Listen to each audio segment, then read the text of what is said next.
नमस्कार दोस्तों, बहुत बहुत स्वागत करता हूं आप सभी का आपके अपने चैनल बीकॉम कॉर्नर के ऊपर। आज का वीडियो बहुत ज्यादा स्पेशल और इंपॉर्टेंट रहने वाला है आप सभी तमाम बीकॉम प्रोग्रामर ओनर्स के सेमेस्टर 5 के स्टूडेंट्स के लिए। उम्मीद करता हूं आप सभी इस वीडियो लेक्चर के दरमियान मेरे साथ आखिरी तक बने रहेंगे। अगर कंटेंट आपको पसंद आता है तो इस वीडियो को लाइक करके अपने तमाम दोस्तों के साथ शेयर जरूर करेंगे। बहरहाल विदाउट वेस्टिंग टाइम चलिए शुरू करते हैं।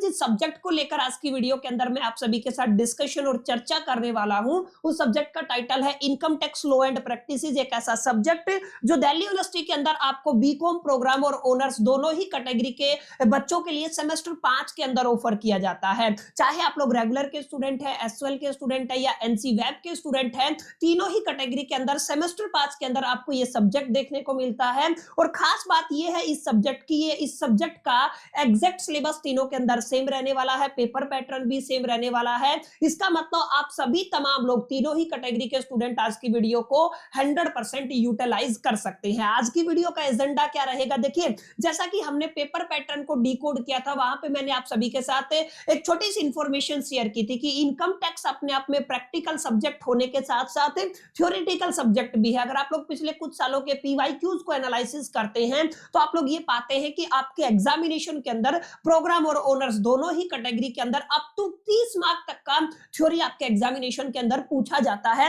और मोटा मोटा 20% टॉपिक ऐसे बनते हैं जिनको अगर आप लोग प्रिपेयर कर लेते हैं थ्योरी बेस्ड, तो आपके फाइनल एग्जामिनेशन के अंदर उन्हीं में से कोई ना कोई क्वेश्चन रिपीट होने की प्रोबेबिलिटी, पॉसिबिलिटी, चांसेस, संभावना बढ़ जाती है। और अगर आप लोग केवल 20% टॉपिक्स को करते हैं ना, तो आपका 80% एफर्ट भी बच जाता है। आज की वीडियो के अंदर हम लोग वन शॉट के अंदर इसकी कंप्लीट थ्योरी को निपटाने वाले हैं। वो थ्योरी जो आपके बीकॉम प्रोग्राम और ऑनर्स दोनों ही तरीके के स्टूडेंट्स के लिए बहुत ज्यादा यूजफुल रहने वाली है। उम्मीद करता हूं आप सभी जो क्वेश्चन थ्योरी बेस्ड क्वेश्चन में आप सभी के साथ डिस्कस करूंगा, आप सभी तमाम चीजों को अच्छे से इत्मीनान से समझेंगे, अंडरस्टैंड करेंगे, मेमोराइज करेंगे, लर्न करेंगे और अपने फाइनल एग्जामिनेशन के अंदर उस इंफॉर्मेशन का यूज अपने क्वेश्चन के आंसर को लिखने में करेंगे। बहरहाल अब ज्यादा समय व्यर्थ न करते हुए हम लोग चलते हैं अपने लेक्चर के अंदर और समझने की कोशिश करते हैं एग्जैक्टली कहां से हमें शुरू करना। देखिए माय डियर फ्रेंड्स, वैसे अगर आप लोग प्रैक्टिकल चैप्टर्स की बात करते हैं तो करीब करीब 14 चैप्टर आपके सिलेबस के अंदर डाले गए हैं।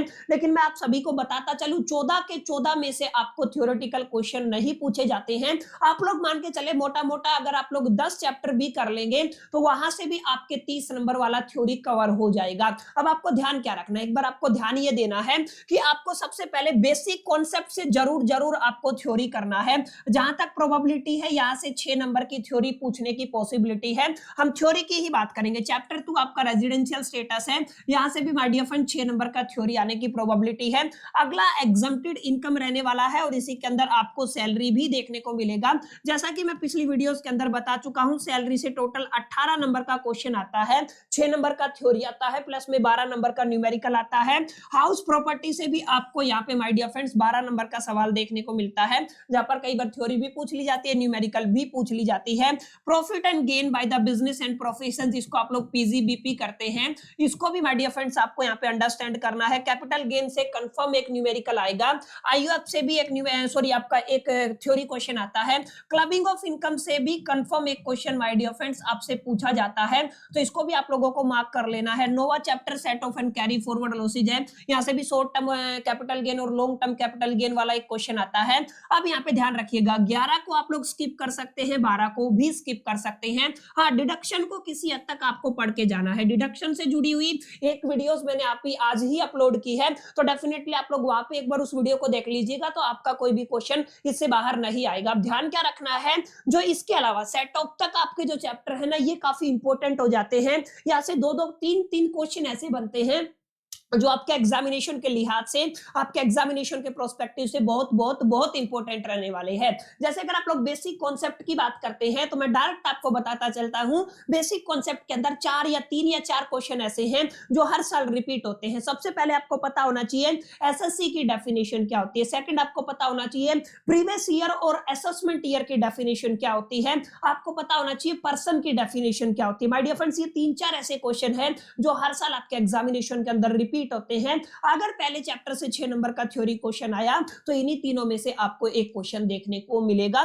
एग्जैक्टली किस तरीके से फ्रेम करना है ये सारी चीजें मैंने पीडीएफ के अंदर इंक्लूड कर रखी है। अभी जब मैं आपको सारी चीजें पढ़ाऊंगा ना तो आपको एक क्लैरिटी मिलता जाएगा। हालांकि बहुत डिटेल में जाकर के मैंने अपने लेक्चर्स के अंदर सारी चीजों को डिस्कशन किया है, लेकिन क्योंकि वन शॉट के अंदर कवर करना है तो जो नए बच्चे आए हैं ना उनको भी हेल्प मिल जाए, इस तरीके से हम लोग इस लेक्चर को करेंगे। ये एक रिवीजन टाइप का लेक्चर रहेगा। बहुत गहराई में जाकर के मैं आप सभी के साथ इंफॉर्मेशन शेयर नहीं करूंगा क्योंकि इतना समय आपके पास भी नहीं है ना मेरे पास है। अभी एग्जामिनेशन टाइम चल रहा है। जब आपको ये वीडियो मिलेगा एग्जामिनेशन से 2 या 3 दिन पहले, 2 दिन पहले आपको मिलेगा। आई थिंक जैसे भी टीम इसको अपलोड करती है चैनल के ऊपर तो 2 दिन के अंदर आप लोग बहुत गहराई में जाकर के पढ़ाई नहीं कर सकते हो। अगर आपको पता चल गया ये वाला क्वेश्चन इंपॉर्टेंट है, आना है और मोटा मोटा आपको एक आइडिया मिल गया तो आप अपने बिहाफ पे क्वेश्चन के आंसर को फ्रेम कर सकते हैं। हम लोग इस तरीके से इस चीज को अंडरस्टैंड करने वाले हैं। काफी बच्चे पीडीएफ के लिए बोलेंगे तो मैं आपको स्ट्रेट एंड फॉरवर्ड बता देता हूं। अगर आप लोग पीडीएफ चाहते हैं तो इस वीडियो को लाइक जरूर कर दीजिएगा, वीडियो के नीचे कमेंट जरूर करना है और साथ साथ आपको टेलीग्राम चैनल भी ज्वाइन कर लेना है।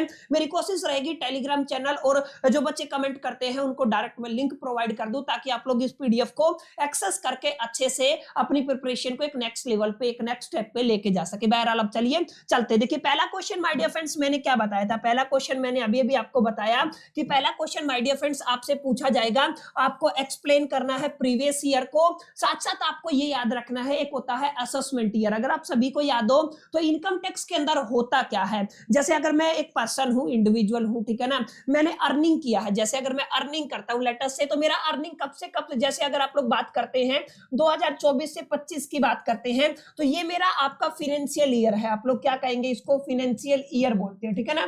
तो माय डियर फ्रेंड्स ये आपको थोड़ा ध्यान रखना है। फाइनेंशियल ईयर जो जिस फाइनेंशियल ईयर के अंदर आप लोग अर्निंग करते हैं उस फाइनेंशियल ईयर को ही माय डियर फ्रेंड्स आप लोग क्या बोलते हो, प्रीवियस ईयर बोलते हो। जैसे अभी क्या चल रहा है 2025 चल रहा है तो 2025-26 का मेरा फाइनेंशियल ईयर लागू है। तो इस साल में जो पैसा कमाऊंगा, जो मेरी इनकम रहेगी, इस इनकम के ऊपर मेरे को अगले साल टैक्स देना होगा। यानी कि ये जो आपका साल है 25-26 जो है ये मेरा क्या कहलाएगा, ये प्रीवियस ईयर कहलाएगा। और इससे अगला साल जिस साल में टैक्स मेरी इनकम टैक्सेबल होगी वो क्या कहलाएगा, मेरा असेसमेंट ईयर कहलाएगा। समझ में आया। तो एग्जैक्टली प्रीवियस ईयर से अगला जो साल होता है ना वो आपका असेसमेंट ईयर होता है और असेसमेंट ईयर से एग्जैक्टली प्रीसीडिंग ईयर क्या कहलाता है, आपका प्रीवियस ईयर कहलाता है। That's completely depending upon you, आप इसको किस तरीके से एग्जाम के अंदर फ्रेम करके आते हैं। यानी आप लोग क्या कह सकते हैं, देखिए आंसर में कैसे लिखना है। अच्छा यहाँ पे साथ साथ ये भी पूछा गया है असेसमेंट ईयर को बताना है, प्लस में आपको ये बताना है do you full agree with the statement. एक स्टेटमेंट है कि define previous year income tax is charge on the income of the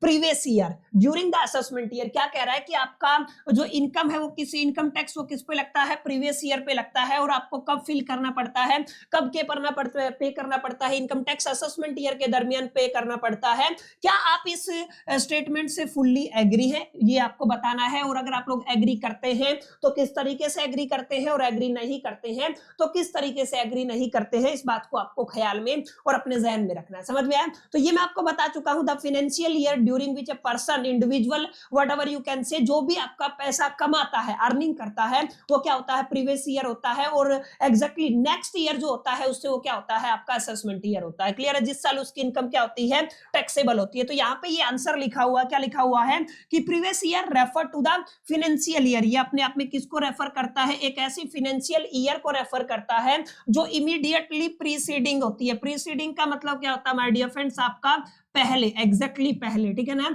immediately preceding to the assessment year. Assessment year से एग्जैक्टली एक साल पहले क्या कहलाता है, प्रीवियस ईयर कहलाता है। क्योंकि ये फाइनेंशियल ईयर है तो आपका 1 अप्रैल से और 31 मार्च तक इसका एक टाइम पीरियड रहता है। ये आप लोग याद रख सकते हैं, ठीक है। तो आप लोग कहेंगे in simple word it is the year, यानी कि आप लोग क्या कह सकते हैं सिंपल शब्दों में, ये एक ऐसा साल है जिस साल आप लोग पैसा कमाते हैं। फॉर द असेसमेंट ईयर, जैसे अगर आप लोग 2025-26 की बात करते हैं तो इसके लिए अगर आप लोग प्रीवियस ईयर की बात करेंगे तो क्या हो जाएगा, 2024-25 क्या हो जाएगा, प्रीवियस ईयर हो जाएगा। इससे पहले वाला साल क्या कहलाता है, प्रीवियस ईयर कहलाता है, ठीक है। और इसका टाइम पीरियड याद रखिएगा 1 अप्रैल से लेकर के और 31 मार्च रहता है माय डियर फ्रेंड्स। इसको भी आपको अपने ख्याल में और अपने जहन में रखना है। समझ में आया। हर साल क्वेश्चन आता है, काफी डिटेल में गहराई में जाकर के मैंने अपनी वन शॉट लेक्चर के अंदर और जो डिटेल लेक्चर पढ़ाए हुए हैं ना वहां पे मैंने एक्सप्लेन किया हुआ है। अभी मोटा मोटा आप लोगों को समझ में आ गया होगा, ठीक है। अब यहाँ पे एक चीज आप लोग याद रखिएगा, assessment year is the year following the previous year. अब ये स्टेटमेंट आपको समझनी है। फॉलोइंग का मतलब होता है अगले साल। यहाँ पे फॉलोइंग का क्या मतलब होता है, जो आपका प्रीवियस ईयर है उस प्रीवियस ईयर से अगला साल क्या कहलाता है माय डियर फ्रेंड्स, आपका असेसमेंट ईयर कहलाता है। इन विच, ध्यान रखिएगा, जिस साल में हमारा income of the previous year, याद रखिएगा किस इनकम की बात हो रही है, income of the previous year की बात हो रही है, इज एसोसिएटेड या इज एसेस्ड। एसेस्ड का मतलब क्या होता है, जो क्या हो जाती है आपकी टैक्सेबल हो जाती है। समझ में आप लोग क्या कहेंगे, हमारी इनकम क्या होगी, टैक्सेबल हो गई है, प्रोसेस एंड टैक्स। ध्यान रखिएगा हमारी इनकम क्या होगी, टैक्स होगी, ठीक है कि हमने उसके ऊपर टैक्स पे करना है। जिस साल पे करते हैं वो क्या कहलाता है, असेसमेंट ईयर कहलाता है। ये आपको थोड़ा ध्यान में रखना है। जैसे अगर आपका प्रीवियस ईयर 2024-25 है तो ये एग्जैक्टली इससे आगे वाला साल क्या हो जाएगा, 2025-26, ये क्या कहलाएगा, असेसमेंट ईयर। या असेसमेंट ईयर अगर आपका 25-26 है तो इससे पीछे वाला साल क्या कहलाएगा, प्रीवियस ईयर कहलाएगा। क्लियर है। हम इस स्टेटमेंट से फुल्ली एग्री नहीं करते हैं कि आप प्रीवियस ईयर के ऊपर इनकम टैक्स पे करते हो, कब, असेसमेंट ईयर के दरमियान। कुछ एक्सेप्शन केस भी होते हैं, अगर आप लोग उन एक्सेप्शन केस को हटा देते हैं तो आप लोग कह सकते हैं प्रीवियस ईयर की जो इनकम है वो असेस्ड होती है असेसमेंट ईयर के ड्यूरेशन में। ठीक है, सिंपल शब्दों में आप लोग ये समझें, यहाँ पे भी लूप होल है। कुछ ऐसे नियम डिसाइड किए गए हैं, अगर वो नियम लागू होते हैं तो आपको उसी साल पे करना पड़ेगा, यानी कि प्रीवियस ईयर भी सेम रहेगा, असेसमेंट ईयर भी सेम रहेगा। वैसे प्रीवियस ईयर और असेसमेंट ईयर अमूमन आप क्या देखते हैं कि डिफरेंट होता है, लेकिन आप लोगों को क्या करना है, कुछ ऐसे एक्सेप्शन केसेस भी हैं जहां पे प्रीवियस ईयर और असेसमेंट ईयर क्या होता है माय डियर फ्रेंड, सेम होता है, उनको यहाँ पे एक्सप्लेन करना है। समझ में आया। That's why we are not fully agree with the statement. Statement के साथ हम फुल्ली एग्री नहीं है। 2-3 क्वेश्चन एक साथ पूछे गए 6 नंबर में। पहला प्रीवियस ईयर की डेफिनेशन, फिर असेसमेंट ईयर की डेफिनेशन और एक स्टेटमेंट दी है। यानी कि अगर आप लोग देखेंगे, ब्रेकडाउन देखेंगे क्वेश्चन का, तो 2+2+2 का रहेगा। ठीक है, ये आपको कितनी अंडरस्टैंडिंग है कॉन्सेप्चुअल, उस बिहा पे आपको आपके फाइनल एग्जामिनेशन के अंदर माय डियर फ्रेंड्स क्या मिलने वाले हैं, मार्क्स मिलने वाले। समझ में आया।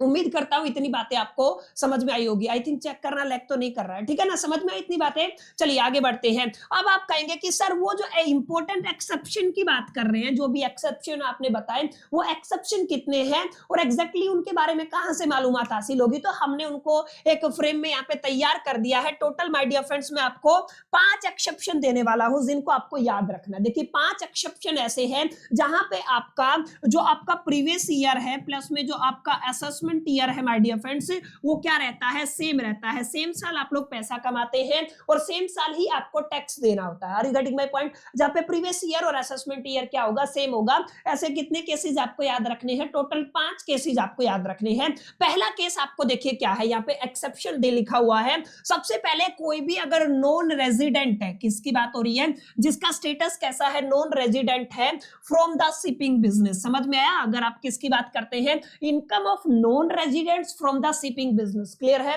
शिपिंग बिजनेस के अंदर income from non resident shipping business से अगर इनकम आती है तो वो उसी साल पे करनी होती है अकॉर्डिंग टू द सेक्शन 172। एक छोटी सी बात और बता देता हूं, यहाँ पे आपको सेक्शन याद रखने की जरूरत नहीं होती है। अमूमन तौर पे आपको केवल कॉन्सेप्ट को बिल्ड करना है। समझ में आई मेरी बात। अब सेकंड केस देखिए, यहाँ पे है अगर आप लोग कोई भी ऐसा व्यक्ति है, कोई भी पर्सन है जो इंडिया को लीव कर रहा है, income of the person living the India, ये भी क्या होगी, असेसमेंट ईयर और प्रीवियस ईयर क्या होगा, सेम होगा। Income of the person trying to transfer property to avoid the taxes. Clear है। ऐसा व्यक्ति जो टैक्स से बचाने के लिए, टैक्स अवॉइडेशन करने के लिए अपनी प्रॉपर्टी को ट्रांसफर कर रहा है। क्लियर है। उस केस में उसे उसी साल उस इनकम के ऊपर क्या देना पड़ेगा, टैक्स देना पड़ेगा। या कोई भी आपका बिजनेस डिसकंटिन्यू हो गया है, बंद हो गया है, तो उस केस में जिस साल में आपने पैसा कमाया ना, यानी कि आपका जो प्रीवियस ईयर है उसी साल आपको क्या करना पड़ेगा, उस इनकम को एसेस कराना पड़ेगा, टैक्स कराना पड़ेगा। समझ में आया। आगे देखिए, एसोसिएशन ऑफ पर्सन की बात कर लीजिए या बॉडी ऑफ इंडिविजुअल की बात कर लीजिए। फॉर्म्ड ए पर्टिकुलर इवेंट, अगर इनने, एसोसिएशन ऑफ पर्सन ने या बॉडी ऑफ इंडिविजुअल, जिसको आप लोग एओपी के नाम से जानते हैं और बॉडी ऑफ इंडिविजुअल बीओआई के नाम से जानते हैं, अगर इनने कोई भी पर्टिकुलर इवेंट कोई ऑर्गेनाइज किया था तो इस इवेंट के अंदर जो भी माय डियर फ्रेंड्स आपका इनकम होएगा वो इनकम उसी साल आपको उसी के ऊपर टैक्स देना पड़ेगा जिस साल उसको अर्न किया गया है। समझ में आया? यानी कि पर्टिकुलर केस के अंदर असेसमेंट ईयर और प्रीवियस ईयर क्या होते हैं, सेम होते हैं। अगर इन 5 केसेस को अगर हम यहाँ पे हटा देते हैं तो हम लोग फिर उस स्टेटमेंट के साथ फुल्ली एग्री करेंगे कि जो प्रीवियस ईयर का अर्निंग है वो नेक्स्ट साल आपका टैक्सेबल होगा। समझ में आया? उससे एग्जैक्टली नेक्स्ट ईयर क्या होता है, टैक्सेबल होता है। समझ में आया?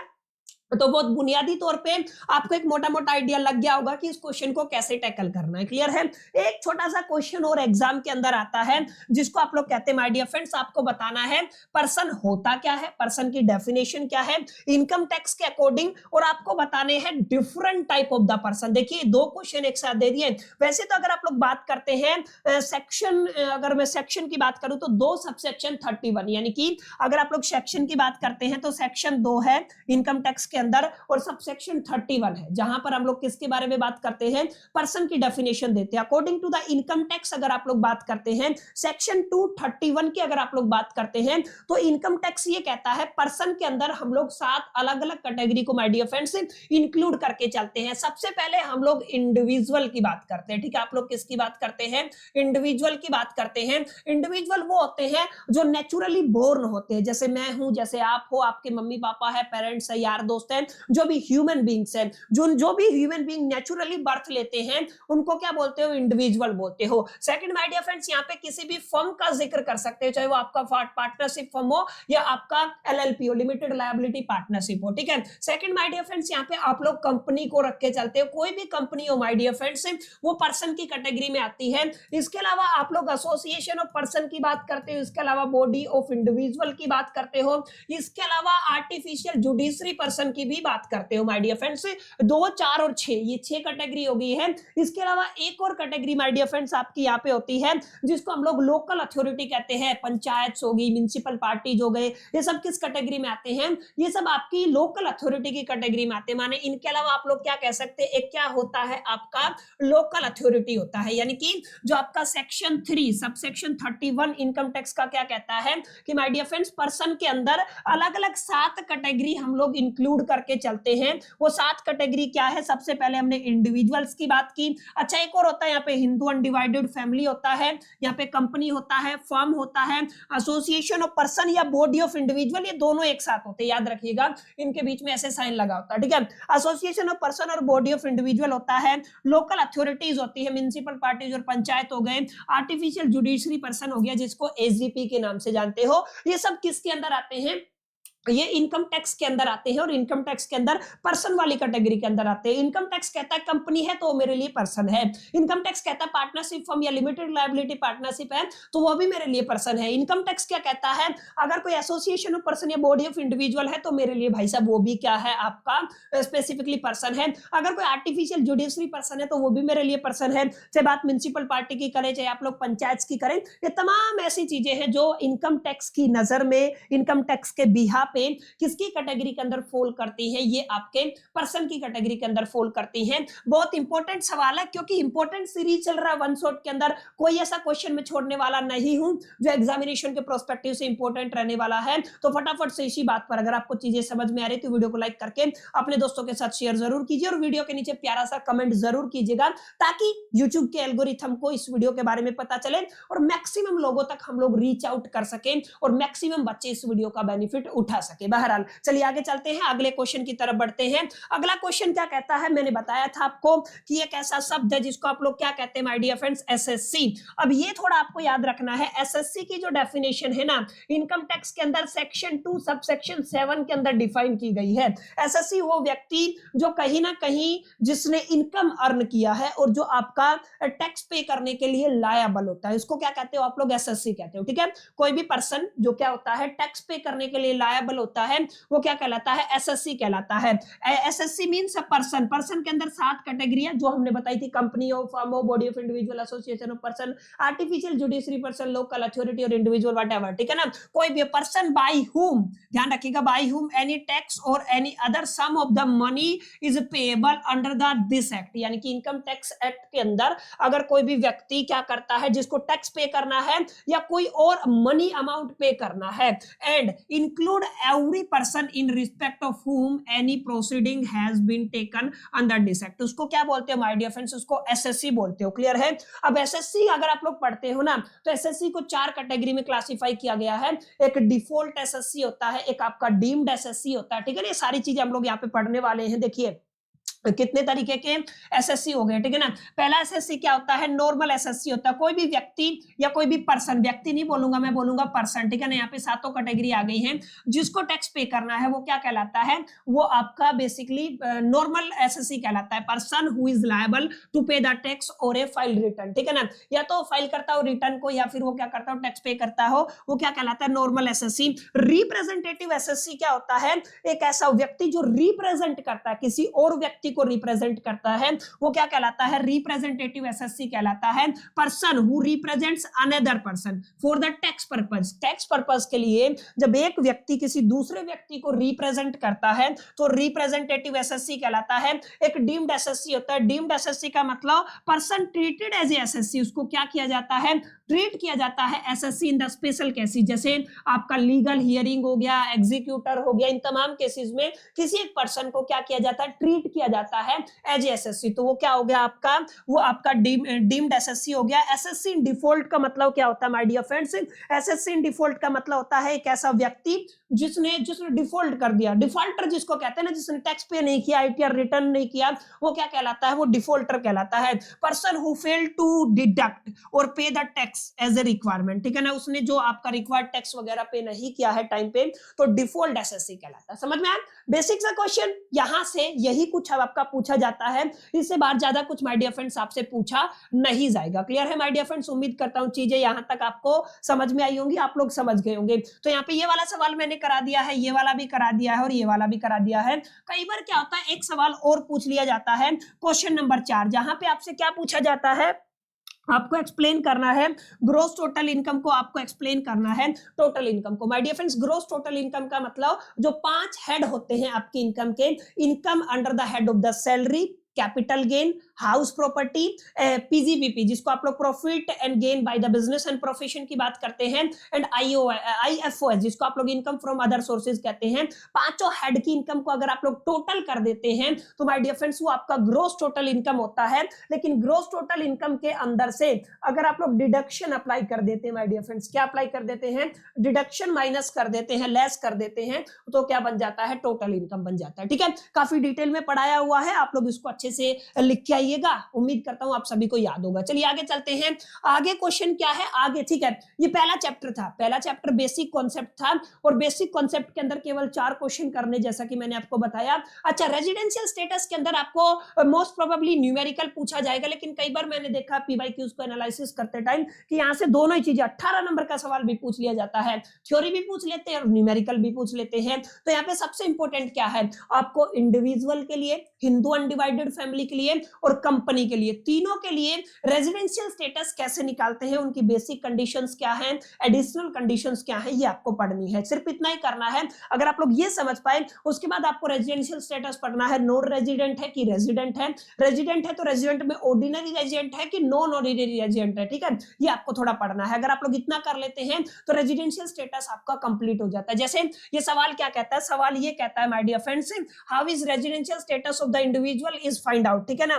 आप लोग क्या कहते हैं, इंडिविजुअल का रेजिडेंशियल स्टेटस कैसे निकालना है, फिर आगे क्या है, किसी भी कंपनी का रेजिडेंशियल स्टेटस कैसे निकालना है, ठीक है, ये आपको थोड़ा पढ़ना है। हम लोग फोकस किस पे करेंगे, रेजिडेंशियल स्टेटस ऑफ इंडिविजुअल पे करेंगे, ज्यादा ये पूछा जाता है। इसको मैंने क्लास के अंदर कवर किया हुआ है, आप लोग इसको थोड़ा सा नजर मार लीजिएगा, वैसे इंपॉर्टेंट क्वेश्चन है, ठीक है ना। अब ध्यान रखिएगा, रेजिडेंशियल स्टेटस फिजिकल प्रेजेंस के ऊपर डिपेंड करता है। कोई भी पर्सन है, उसकी एग्जैक्टली फिजिकल प्रेजेंस कितनी रही है इंडिया के अंदर, समझ में आया, किसके अंदर बात हो रही है, इंडिया के अंदर जो उसकी फिजिकल प्रेजेंस कितनी है ड्यूरिंग द प्रीवियस ईयर। जैसे अगर आप लोग असेसमेंट ईयर अभी 2025-26 चल रहा है, ठीक है ना, असेसमेंट ईयर कितना लेके चलते हैं, 2025-26 लेके चलते हैं। तो my dear friends, assessment year अगर आपका 2025-26 है तो प्रीवियस ईयर कितना हो जाएगा, 2024 और 25 हो जाएगा, ठीक है। तो इस साल के दरमियान एग्जैक्टली उसकी प्रेजेंस इंडिया के अंदर कितनी रही, नंबर ऑफ डेज के बिहा पे हम लोग क्या करते हैं, उसका रेजिडेंशियल स्टेटस डिसाइड करते हैं।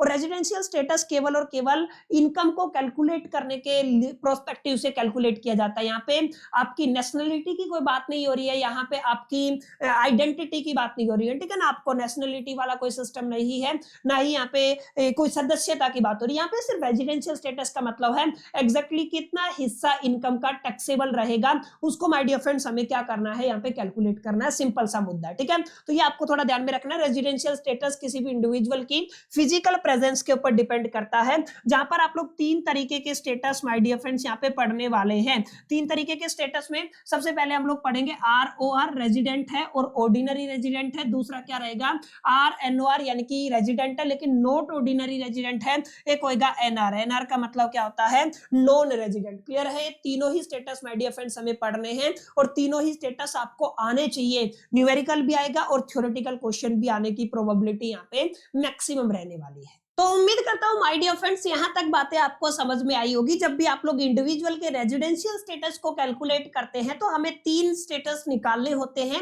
या तो इंडिविजुअल का आपका रेजिडेंशियल स्टेटस NR होगा, नॉन रेजिडेंट होगा। अगर रेजिडेंट है तो वहां पे 2 कैटेगरियां बनती है, या तो वो ऑर्डिनरी रेजिडेंट होगा या आपका नॉन ऑर्डिनरी रेजिडेंट होगा। इस बात को आपको ख्याल में रखना है। अब आपके दिमाग में आ रहा होगा सर अब इसका ऑर्डिनरी और नॉन ऑर्डिनरी का कैसे चेक करना। देखिए यहाँ पे सबसे पहले माय डियर फ्रेंड्स हम लोग बेसिक कंडीशंस पर जाएंगे, ध्यान रखिएगा। सबसे पहले किसकी बात करते हैं, हम लोग बेसिक कंडीशंस की बात करते हैं, जहां पर हमारे पास बेसिक कंडीशन 2 रहने वाली है। बेसिक कंडीशन नंबर 1 और उसके बाद क्या रहेगा, बेसिक कंडीशन नंबर 2। याद रखिएगा इन दोनों के बीच में और का साइन होता है। मतलब चाहे बेसिक कंडीशन नंबर 1 सेटिस्फाई करे, चाहे बेसिक कंडीशन नंबर 2 सेटिस्फाई करे या दोनों सेटिस्फाई करें, अगर यहाँ पे कोई भी कंडीशन सेटिस्फाई करती है तो आपका स्टेटस रेजिडेंट हो जाएगा। क्लियर है, ये आपको थोड़ा ध्यान में रखना है। आपका स्टेटस क्या हो जाएगा, रेजिडेंट हो जाएगा। लेकिन अगर एक भी सेटिस्फाई नहीं करती है, ना तो बेसिक कंडीशन 1 सेटिस्फाई करती है, ना ही बेसिक कंडीशन नंबर 2 सेटिस्फाई करती है माय डियर फ्रेंड्स, तो आपका जो स्टेटस है ना, रेजिडेंशियल स्टेटस, वो कैसा होगा, NR होगा, नॉन रेजिडेंट होगा, उससे आगे नहीं बढ़ना है। लेकिन अगर एक भी कंडीशन सेटिस्फाई करती है तो बेसिक कंडीशन के बाद हम लोग कहां पे चलते हैं, एडिशनल कंडीशन की तरफ चलते हैं। और एडिशनल कंडीशन के बीच में आपको एंड लिखा हुआ दिखेगा, माने दोनों कंडीशन सेटिस्फाई होगी तभी वो आपका ऑर्डिनरी केस में जाएगा। अगर एक भी कंडीशन सेटिस्फाई नहीं हुई तो आपका नॉन ऑर्डिनरी केस में चला जाएगा। यानी कि आपको चेक करना है सबसे पहले कोई भी एक बेसिक कंडीशन मिनिमम सेटिस्फाई करे। अगर बेसिक कंडीशन सेटिस्फाई करती है, एक करे या दोनों करें, तो आपका स्टेटस रेजिडेंट होगा। अगर एक भी बेसिक कंडीशन सेटिस्फाई नहीं करती है तो आपका स्टेटस नॉन रेजिडेंट होगा। अगर आपका जो स्टेटस है वो रेजिडेंट है तो फिर हम एडिशनल कंडीशन की तरफ जाएंगे। एडिशनल कंडीशन नंबर 1 भी सेटिस्फाई कर जाए, एडिशनल कंडीशन नंबर 2 भी सेटिस्फाई कर जाए, तो आप लोग कहेंगे ये रेजिडेंट है लेकिन ऑर्डिनरी रेजिडेंट है। लेकिन अगर एक भी एडिशनल कंडीशन सेटिस्फाई ना करे या कोई एक करे तो हम उसको कहेंगे ये रेजिडेंट तो है लेकिन ऑर्डिनरी रेजिडेंट नहीं है। क्लियर है, अब आपके दिमाग में आ रहा होगा माय डियर फ्रेंड्स ये बेसिक कंडीशन क्या है और ये एडिशनल कंडीशन क्या है। देखिए बहुत बेसिक सी बात मैं आपको बताता हूं। बेसिक कंडीशन क्या कहती है, बेसिक कंडीशन कहती है जिस प्रीवियस ईयर की माय डियर फ्रेंड्स आप लोग बात कर रहे हैं, माने जिस प्रीवियस ईयर की आप लोग बात कर रहे हैं उस साल अगर आपका इंडिविजुअल कम से कम 182 दिन या उससे ज्यादा अगर हिंदुस्तान में प्रेजेंट है। क्लियर है, क्या बात हुई है, अगर इंडिया में वो प्रेजेंट है कितने दिन, मिनिमम 182 से ज्यादा दिन भी हो सकता है। मिनिमम क्राइटेरिया कितना है, 182 दिन है। 182 दिन अगर आपका जो इंडिविजुअल है हिंदुस्तान के अंदर है तो बेसिक कंडीशन नंबर 1 को सेटिस्फाई करता है। अगर 182 दिन से नीचे आप लोग चले जाते हो तो बेसिक कंडीशन 1 को सेटिस्फाई नहीं करता है। समझ में आया। अब अगर आप लोग बेसिक कंडीशन नंबर 2 की बात करते हैं तो बेसिक कंडीशन नंबर 2 ये कहती है, अभी आपने प्रीवियस ईयर की बात की है, ठीक है, प्रीवियस ईयर से पहले की सालें आप लोग पकड़ लीजिए, यानी कि प्रीवियस ईयर से पहले का डेटा आपको पकड़ना है। जैसे अगर आप लोग 2025-26 का असेसमेंट ईयर लेके चलते हैं तो 2025-24-25 आपका क्या बन गया, प्रीवियस ईयर बन गया। ठीक है, अब प्रीवियस ईयर से प्रीसीडिंग 4 साल आपको पकड़ने हैं, माने इससे पहले वाले कितने साल आपको पकड़ने हैं, 4 साल आपको पकड़ने हैं। यानी कि आपको क्या करना है, 4 प्रीसीडिंग ईयर आपको पकड़ने हैं और आपको चेक करना है 4 प्रीसीडिंग ईयर के दरमियान, ध्यान रखिएगा, वो कितने दिन हिंदुस्तान में रहा हो, 365 दिन रहा हो। क्लियर है, कितने दिन रहा हो, 365 दिन रहा हो। और जिस प्रीवियस ईयर की बात हो रही है उस साल माय डियर फ्रेंड्स वो कम से कम कितने दिन हिंदुस्तान में रहा हो, 60 दिन रहा हो। क्लियर है, तो ऐसी कंडीशन अगर आप लोग देखेंगे तो ये क्या कहलाएगी, बेसिक कंडीशन नंबर 2 कहलाएगी। क्लियर है, दोनों के बीच में कैसा साइन है, दोनों के बीच में और का साइन है। अगर कोई भी व्यक्ति प्रीवियस ईयर के दरमियान मिनिमम 182 दिन हिंदुस्तान में प्रेजेंट है तो उसका जो सेटिस्फाई करेगा कंडीशन, बेसिक कंडीशन 1 सेटिस्फाई करेगा।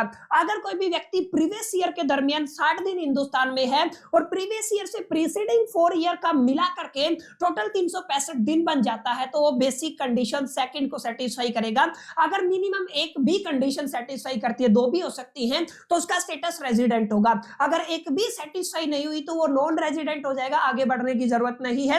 लेकिन अगर आपका स्टेटस रेजिडेंट हो गया है ना, यानी कि कोई एक कंडीशन सेटिस्फाई करा और आपका स्टेटस कैसा हो गया, रेजिडेंट, तो या तो वो ऑर्डिनरी रेजिडेंट की कैटेगरी में चला जाएगा या वो नॉन ऑर्डिनरी रेजिडेंट की कैटेगरी में चला जाएगा। ये कहां से डिसाइड होगा, ये एडिशनल कंडीशन से डिसाइड होगा। दोनों कंडीशन सेटिस्फाई होनी जरूरी है। एडिशनल कंडीशन के केस में आपको थोड़ा ध्यान में रखना है। अब एडिशनल कंडीशन क्या कहती है, एडिशनल कंडीशन ये कहती है माय डियर फ्रेंड्स, एटलीस्ट कम से कम 2 out of the 10 previous year immediately preceding the relevant previous year, यानी कि प्रीवियस ईयर से पिछले 10 साल आप लोगों को कैलकुलेट करने। जैसे अगर आप लोग 2024 और 25 की बात करते हैं, ये आपका प्रीवियस ईयर है। क्लियर है, अब ये अगर आपका प्रीवियस ईयर है तो इससे पहले वाला जो प्रीसीडिंग ईयर वाला डेटा है उसमें 10 साल आपको पकड़ने हैं। जैसे 1 2 3 4 5 6 7 8 9 और 10, इन 10 सालों के दरमियान माय डियर फ्रेंड्स ये आपका 10 ईयर का जो डेटा है। क्लियर है, इन 10 सालों के दरमियान कम से कम उसका रेजिडेंशियल स्टेटस कितनी बार रहा हो, 2 बार रहा हो। यानी कि आप लोग वो क्या करेगा, 2 बार उसका स्टेटस कैसा रहा हो, रेजिडेंट रहा हो। यानी कि 2 बार वो या तो बेसिक कंडीशन 1 सेटिस्फाई करे या 2 सेटिस्फाई करे या दोनों सेटिस्फाई करे। क्लियर है, अगर ऐसा होता है तो आपकी एडिशनल कंडीशन नंबर 1 सेटिस्फाई करती है। वहीं अगर आप लोग एडिशनल कंडीशन नंबर 2 की बात करते हैं तो वहां पे क्या होगा, 7 प्रीवियस ईयर, अगर आप लोग रिलीव जैसे यहां से अगर एडिशनल कंडीशन नंबर 2 की बात करेंगे तो प्रीवियस ईयर के पीछे अगर आप लोग प्रीसीडिंग ईयर की बात करते हैं तो 7 साल का डेटा आपको उठाना है। यानी कि कितने साल का उठाना है, 7 साल का उठाना है। और 7 साल में अगर वो हिंदुस्तान के अंदर 730 दिन रहता है तो एडिशनल कंडीशन नंबर 2 को सेटिस्फाई करेगा। क्लियर, तो बहुत बुनियादी तौर पे आप लोग ये कह सकते हैं, अगर आपका कोई भी बेसिक कंडीशन 1 या 2 सेटिस्फाई करता है तो रेजिडेंट हो जाएगा, और एडिशनल कंडीशन 1 प्लस में एडिशनल कंडीशन नंबर 2 सेटिस्फाई करता है तो रेजिडेंट की ऑर्डिनरी केस में चला जाएगा। अगर कोई भी एक सेटिस्फाई नहीं करता है तो वो नॉट ऑर्डिनरी रेजिडेंट हो जाएगा। क्लियर है, ये आपको थोड़ा ध्यान में रखना है। 3 एक्सेप्शन केस भी है जहां पे हम लोग केवल बेसिक कंडीशन 1 अप्लाई करते हैं। जैसे अगर आप लोग हिंदुस्तान ओरिजिन के व्यक्ति हैं, इंप्लॉयमेंट के लिए बाहर जाते हैं या क्रूज मेंबर हैं इस तरीके के, या आपके जो ग्रैंड पेरेंट्स है, फादर है या फिर ग्रांड से जो आपके आप क्या कहते हैं, दादा दादी जिसको कहते हैं ना, अब आप देख लेना यार, ठीक है ना, वो सब अगर हिंदुस्तान पार्टीशन से पहले के हिंदुस्तान में यानी कि 1947 से पहले की बात हो रही है तो इन तीनों केसेस में आप लोग बेसिक कंडीशन 1 लगा के चलते हैं। इन शॉर्ट आपको ये याद रखना है, इंडिविजुअल के केस में बेसिक कंडीशन 1 प्लस में बेसिक कंडीशन 2 तो रेजिडेंट, और अगर दोनों में से कोई एक हो जाए तो रेजिडेंट। अगर आपका additional condition 1 additional condition 2 satisfy करता है तो आप लोग क्या कहेंगे माय डियर फ्रेंड्स, वो ऑर्डिनरी रेजिडेंट है रादर देन वो नॉन ऑर्डिनरी रेजिडेंट है। क्लियर, तो सिंपल सा मुद्दा है माय डियर फ्रेंड्स। उम्मीद करता हूं माय डियर फ्रेंड्स इतनी बातें आपको समझ में आ गई होंगी। एक छोटा सा सवाल ये है, बहुत कम चांसेस है, आपको बताना है कंपनी को ट्रीट किया जाता है non resident in India. Obvious सी बात है, अगर आपकी कंपनी इंडिया के अंदर इनकॉर्पोरेट हुई है यानी कि उसका रजिस्ट्रेशन इंडिया के अंदर हुआ है तो इंडियन कंपनी होगी। लेकिन यहाँ पे जो फॉरेन कंपनी है ना, ध्यान रखिएगा, तो Indian company are not covered under the non resident status. ये आपको थोड़ा ध्यान में रखना है। जो इंडियन कंपनी है उनको किसके अंदर नहीं रख सकते हम लोग, एनआर नॉन रेजिडेंट की कैटेगरी के अंदर नहीं रख सकते हैं। यहां पर हम लोग केवल फॉरेन कंपनी की बात कर सकते हैं, और फॉरेन कंपनी के अंदर भी जो आपका पोएम होता है, पोएम का मतलब प्लेस ऑफ इफेक्टिव मैनेजमेंट के बिहाफ पे हम लोग ये सारी बातें करते हैं। ठीक है, तो ये क्वेश्चन कई बार एग्जामिनेशन के अंदर आता है, तो आप लोग मेक श्योर करके इसको अच्छे से नोट कीजिएगा। रेजिडेंशियल स्टेटस वाला बहुत इंपॉर्टेंट सवाल है, ये जो मैंने बताया ना, ये वाला सवाल मोस्ट इंपॉर्टेंट है। वैसे तो सारे ही मोस्ट इंपॉर्टेंट है, लेकिन फिर भी कुछ ऐसे सवाल है कि जो श्योर शॉट है कि भाई आएगा ही आएगा, ठीक है, उसको तो आंख बंद करके कर सकते हो, ठीक है। बाकी आप लोग 1 मिनट के लिए स्क्रीनशॉट ले सकते हो, ताकि आप जो भी बच्चे डाउनलोड नहीं करना चाहते पीडीएफ, वो स्क्रीनशॉट ले सकते हैं, ताकि चीजें माय डियर फ्रेंड्स आपको अच्छे से क्लियर हो सके, ठीक है ना। ये कुछ कुछ चीजें हैं जिनको आपको अपने ख्याल में और अपने जहन में रखना, ठीक है। तो आप लोग फटाफट से स्क्रीनशॉट ले लीजिए एग्जैक्टली, तब तक 2 मिनट का हम लोग ब्रेक ले लेते हैं।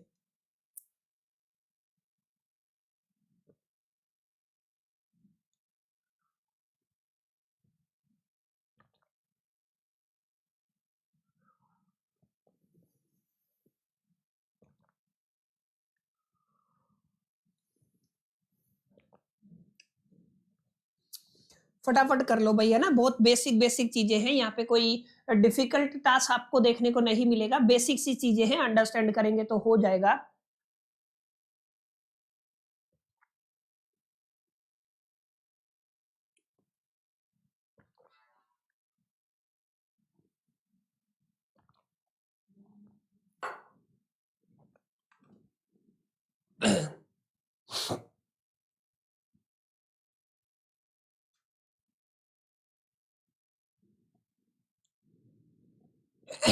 चलिए, आई होप कि आप सभी ने स्क्रीनशॉट ले लिए होंगे, या डाउनलोड भी कर लीजिएगा पीडीएफ, जो नहीं कर सकते हैं वो स्क्रीनशॉट ले सकते हैं। चलिए, एक क्वेश्चन और है जो आपको याद रखना है माय डियर फ्रेंड्स।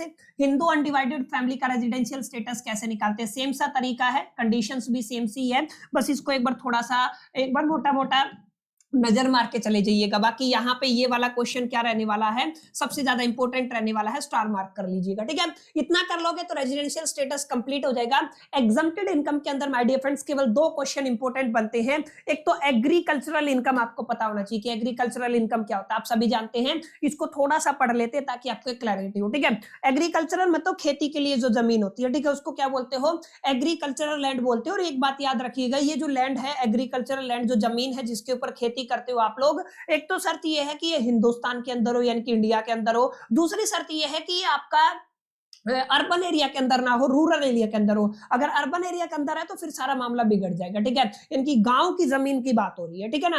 अब यहाँ पे सबसे पहले यहाँ पे क्वेश्चन क्या पूछा गया, आपको बताना है एग्रीकल्चरल इनकम, एग्जैक्टली उसके बारे में, what is the agricultural income and कैसे इसको ट्रीट किया जाता है इनकम टैक्स के अंदर। ये काफी इंपॉर्टेंट सवाल है। देखिए, agricultural income refer to the income derived from the agricultural land, यानी कि एक ऐसी इनकम जो एग्रीकल्चरल लैंड से ड्राइव की जाती है इंडिया के अंदर, उसको हम लोग क्या कहते हैं? उसको एग्रीकल्चरल इनकम कहते हैं। याद रखिएगा, सेक्शन 2 सबसेक्शन फर्स्ट का ए कहता है, अगर कहते हैं एग्रीकल्चरल इनकम के अंदर आप लोग क्या क्या इंक्लूड करके चलते हैं। सबसे पहले अगर आपको रेंट मिल रहा है या रेवेन्यू मिल रहा है किससे? किसी भी एग्रीकल्चरल लैंड से, तो माय डियर फ्रेंड्स वो क्या कहलाएगी? वो एग्रीकल्चरल इनकम कहलाएगी। माने बहुत समझदारी से इस कॉन्सेप्ट को समझिए, जब भी एग्रीकल्चरल लैंड की बात करते हैं तो कुछ कुछ चीजें हैं जिन्हें हमें इंक्लूड करके चलना पड़ता है। जैसे सबसे पहले हमने रेंट की बात की है या रेवेन्यू की बात की है। यहाँ पे क्या लिखा हुआ है? Income in the form of rent. अगर आपको किराए की टर्म में कोई पैसा मिलता है, लीज अमाउंट की टर्म में कोई पैसा मिलता है, या लैंड रेवेन्यू की टर्म में कोई पैसा मिलता है, जो किसके लिए यूज हो रहा हो, लेकिन जमीन किसके लिए यूज हो? एग्रीकल्चरल पर्पज के लिए यूज हो। यानी कि आपने जमीन को लीज पे दिया, आपने जमीन को रेंट पे चढ़ाया, या फिर आपकी जमीन ने कोई रेवेन्यू दिया, लेकिन वो जो पर्पज है ना, वो पर्पज एग्रीकल्चरल रहना चाहिए। अगर ऐसा कुछ होता है तो आपकी इनकम क्या कहलाती है? एग्रीकल्चरल इनकम कहलाती है। समझ में आया? जैसे अगर आप लोग कहेंगे लैंड लॉर्ड ने अर्न किया है 80,000 रुपया per year as per the rent from the agricultural land, ठीक है, एग्रीकल्चरल लैंड से उसने 80,000 रुपए का रेंट लिया है और एग्रीकल्चरल इनकम कहलाती है, ठीक है। सिंपल सी बात है, अगर उसका पर्पज एग्रीकल्चरल है तो आपका एग्रीकल्चरल लैंड होगा। सेकंड माय डियर फ्रेंड्स, अगर आपकी इनकम किसी भी एग्रीकल्चरल ऑपरेशन से आई हुई है, एग्रीकल्चरल ऑपरेशन का मतलब जब भी हम लोग खेती करते हैं, खेती करते टाइम कुछ ऑपरेशंस होते हैं, जैसे आप लोग टीलिंग की बात कीजिए, शोविंग की बात कीजिए, irrigation, harvesting, growing crops and produce की बात कीजिए, basic operations on the land है, ठीक है ना। ये कुछ जमीन के ऊपर आप बिजाई करते हैं, सिंचाई करते हैं, कटाई करते हैं, फिर उसको निकलवाते भी, हार्वेस्ट भी करते हैं। ये तमाम चीजें किसके अंदर आती है माय डियर फ्रेंड्स? ये आपकी बेसिक ऑपरेशंस के अंदर आती है। और यहां से अगर आपको कोई इनकम होती है तो वो भी आपकी एग्रीकल्चरल इनकम की कैटेगरी के अंदर आएगी। Income from the sale of agricultural produce grow on the agricultural land is also है एग्रीकल्चरल इनकम। इसको भी क्या बोला जाता है? एग्रीकल्चरल इनकम बोला जाता है। आगे देखिए, फार्म बिल्डिंग के ऊपर अगर आपने कोई फार्म बिल्डिंग यानी कि एग्रीकल्चर लैंड के ऊपर कोई जमीन कोई बिल्डिंग बनाई हुई है, उस केस में भी हम उसको एग्रीकल्चरल इनकम के अंदर इंक्लूड कर सकते हैं, लेकिन उसकी कुछ शर्तें हैं। शर्त क्या है? बिल्डिंग इज ओन और नियर द एग्रीकल्चरल लैंड। आपकी बिल्डिंग कहां पे होनी चाहिए? या तो आपके एग्रीकल्चर लैंड के पास हो या उसी जमीन के ऊपर हो। यहाँ पे यूज क्या करना, देखो स्टोर के लिए, फार्म हाउस के लिए या रेजिडेंस ऑफ फार्मर के लिए आप लोग यूज कर सकते हैं। किसान अपने रहने के लिए कर सकता है रेजिडेंस के लिए, या फार्म हाउस की तरह यूज कर सकता है, या स्टोर की तरह यूज कर सकता है। लेकिन इसके साथ तीसरी कंडीशन ये है, लैंड इज एसेसिव to land revenue or a local rate. Clear है? ये आपका लोकल रेट के ऊपर क्या रहेगा? ये रहेगा। क्लियर है? डेट्स आप लोग क्या कहेंगे? ये क्या होगी? आपकी एग्रीकल्चरल इनकम होगी। ठीक है? एग्रीकल्चरल इनकम के अंदर क्या क्या इंक्लूड नहीं होता है? अगर आप लोग सेलिंग करते हैं processed item beyond the ordinary process, जो आपका ऑर्डिनरी प्रोसेस होता है उसके बियॉन्ड जाकर के, यानी कि खेती जिसको आप लोग नॉर्मल ऑपरेशंस कहते हैं, उनके बियॉन्ड जाकर के कोई आइटम बेचते हैं, जैसे आप कैनिंग करते हैं, बोटलिंग करते हैं, पैकेजिंग, मेकिंग चॉकलेट्स एटसेट्रा, ये सब चीजें किस में नहीं आएंगी? एग्रीकल्चरल इनकम में नहीं आएंगी। अगर आपकी income from the urban land है तो ये भी आपकी एग्रीकल्चरल इनकम के अंदर नहीं रहेगा। Dairy farming, poultry, fisher and the floating, these are the business income. ये क्या होंगी माय डियर फ्रेंड्स?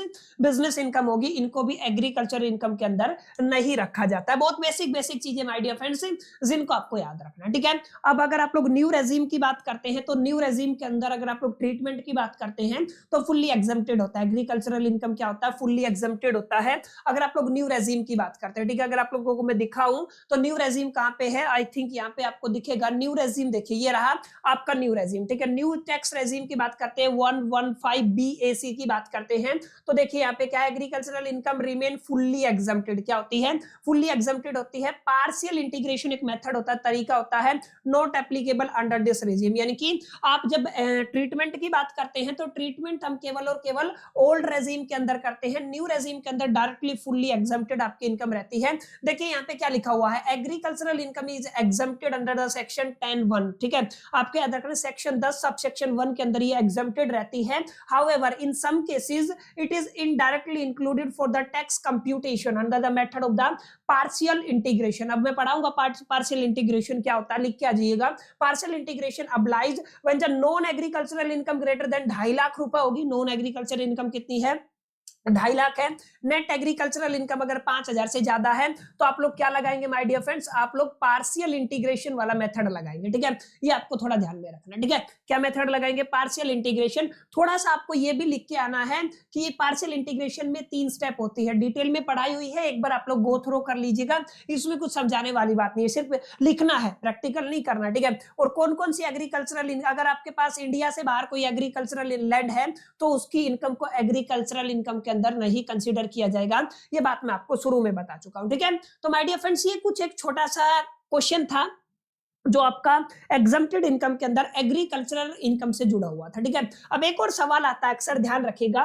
सवाल क्या है? Example of the income which are exempted from the tax under the section 10 for the income tax act. ठीक है? ये थोड़ा ध्यान रखना है। सेक्शन 10 की स्पेसिफिक बात कर रहा है। सेक्शन 10 के अंदर, सेक्शन 10 के अकॉर्डिंग कौन कौन सी इनकम है जो क्या है? एग्जेम्प्टेड है। तो माय डियर फ्रेंड्स, आपको याद रखना है, सबसे पहली इनकम तो अभी अभी हमने पढ़ी, agricultural income my dear friends आपकी क्या है? एग्जेम्प्टेड है। ठीक है ना? दूसरी याद रखिएगा, share of profit from the partnership firm. अगर आपको पार्टनरशिप फर्म से कुछ शेयर मिलता है या फिर प्रॉफिट मिलता है, ठीक है ना, तो वहां पे जो इनकम होगी वो भी एग्जेम्प्टेड होगी सेक्शन 10 के अकॉर्डिंग। एचआरए की बात करते हैं, हाउस रेंट अलाउंस, डिटेल में पढ़ाया था सैलरी वाले चैप्टर के अंदर। ये सब्जेक्ट अगर आप लोग यहाँ पे 2A रूल लगाते हैं और 2A रूल के बिहा पे वो आपका डिसाइड होता है कि कितनी एग्जेम्प्टेड होगी। एलटीसी की बात करते हैं, आप लीव ट्रेवल कंसेशन की बात करते हैं तो यहाँ पर भी आप लोग क्या कह सकते हैं? With in the India. ये सब्जेक्टिव है, वैसे इसके ऊपर कंडीशन लगती है, ये भी आपकी क्या होती है? एग्जेम्प्टेड होती है। ग्रेजुएटी की बात कर लीजिए, कमिटेड पेंशन की बात कर लीजिए। कुछ ऐसे टॉपिक है जो हमने पढ़े थे, ये कुछ लिखने हैं, डायरेक्ट आप ये लिखिएगा, एक एक लाइन आप लोग ऐसे लिख के आ जाइएगा, आपका काम बन जाएगा, ठीक है। तो एग्जम्प्टेड इनकम के अंदर केवल 2 ही सवाल पूछे जाते हैं माय डियर फ्रेंड्स। एक तो आपसे क्या पूछा जाएगा एग्रीकल्चरल इनकम के बारे में, एक सेक्शन 10 के अकॉर्डिंग कौन कौन सी इनकम है जो एग्जम्प्टेड है, जिनके बारे में एग्रीकल्चरल इनकम लिख दीजिएगा, share of profit from the partnership form लिख दीजिएगा, एचआरए हाउस रेंट अलाउंस लिख दीजिएगा, लीव ट्रेवल कंसेशन लिख दीजिएगा, ग्रेजुइटी लिख दीजिएगा और कम्यूटेड पेंशन की बात कर लीजिएगा, ठीक है माय डियर फ्रेंड्स। बहुत बेसिक बेसिक चीजें हैं, याद रखिएगा, ठीक है। इसके अलावा सबसे इंपॉर्टेंट चैप्टर रहेगा सैलरी, जहां से 99% प्रोबेबिलिटी पॉसिबिलिटी चांसेस इस बात के हैं कि यहां से आपको एक 6 नंबर का थ्योरी क्वेश्चन देखने को मिले, अलोंग विद आपको एक 12 नंबर का न्यूमेरिकल क्वेश्चन देखने को मिले। क्लियर है, ये आपको थोड़ा ध्यान में रखना है। कुछ कुछ क्वेश्चन है जो यहाँ पे इंपॉर्टेंट रहने वाले हैं, मैं एक बार आपको डायरेक्ट दिखा देता हूं, आप लोग पहले तो स्क्रीनशॉट लीजिएगा ताकि आपको एक क्लैरिटी हो सके, ठीक है ना। यहाँ पे अगर आप लोग बात करते हैं सैलरी चैप्टर के अंदर, तो माय डियर फ्रेंड्स ये कुछ 4 क्वेश्चन तो डायरेक्ट यहाँ पे हैं जिनको आपको नोट कर लेना है। 4 क्वेश्चन के अंदर देखिए, ये वाला अपने आप में खूब बड़ा क्वेश्चन है, ये डिटेल में पढ़ाया हुआ है, ठीक है। इसका नोट्स के अंदर मैं इंक्लूड कर दूंगा। सबसे पहले तो आपका क्या रहेगा, क्वेश्चन पूछा जाता है ग्रेजुइटी से रिलेटेड, याद रखिएगा, ठीक है।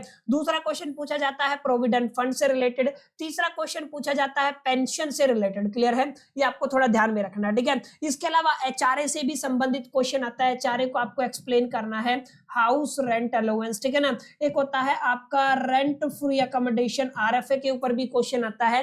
तो माय डियर फ्रेंड्स कुछ लिमिटेड क्वेश्चन है जो अक्सर एग्जामिनेशन के अंदर पूछ लिए जाते हैं, ठीक है। अभी इनके बारे में 1 बाय 1 करके डिटेल में पढ़ने वाले। देखिए पहला सवाल क्या है आपका माय डियर फ्रेंड्स, यहाँ पे पहला सवाल ये है, discuss the provision of the income tax act regarding to the gratuity under the section 1010, ठीक है। आपको थोड़ा ध्यान में रखना है, किससे रिलेटेड पूछा गया है, ग्रेजुइटी से रिलेटेड क्वेश्चन पूछा गया है।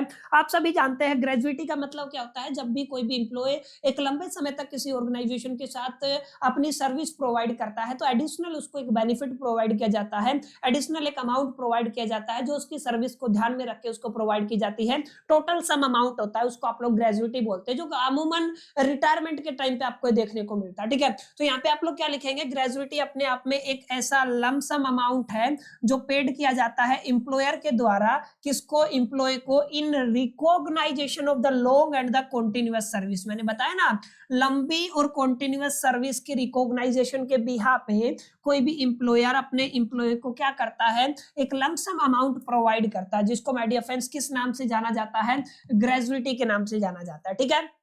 Under the income tax act section 10 subsection 10 provides exemption for the gratuity received by the employee। यहाँ पे क्या होता है, सेक्शन 10 सबसेक्शन 10 के अंदर ग्रेजुइटी के बिहा पे आपको एग्जम्पशन देखने को मिलता है। अब आपको ध्यान क्या रखना है, यहाँ पे 3 केसेस आपके पास आ जाएंगे ग्रेजुइटी के। सबसे पहले अगर आपका गवर्नमेंट इंप्लॉय है तो अलग केस आपको देखने को मिलेगा, इंप्लॉयज है लेकिन वो आपका जो उसको ग्रेजुइटी मिला है, वो ग्रेजुइटी मिला है, कवर्ड हुआ है under the payment of the gratuity act 1972, यानी कि आपका फॉलो किया गया है ग्रेजुइटी एक्ट 1972। पहला केस क्या है, फॉलो किया है, एक में फॉलो नहीं किया है, ठीक है। तो एक तो आपका डायरेक्ट गवर्नमेंट इंप्लॉय हो गया, ठीक है। एक इंप्लॉय ऐसा है जिसको ग्रेजुइटी तो मिला लेकिन उसने जो आपका ग्रेजुइटी एक्ट 1972 है उसको फॉलो किया, एक क्या है जिसने फॉलो नहीं किया है। तो यहाँ पे अलग अलग एग्जम्पशन माय डियर फ्रेंड्स आपको देखने को मिलते हैं। जैसे अगर आप लोग गवर्नमेंट इंप्लॉय की बात करते हैं तो गवर्नमेंट इंप्लॉय के केस में याद रखना कौन कौन आता है, सेंट्रल गवर्नमेंट, स्टेट गवर्नमेंट और लोकल अथॉरिटी इंप्लॉयज आ जाते हैं।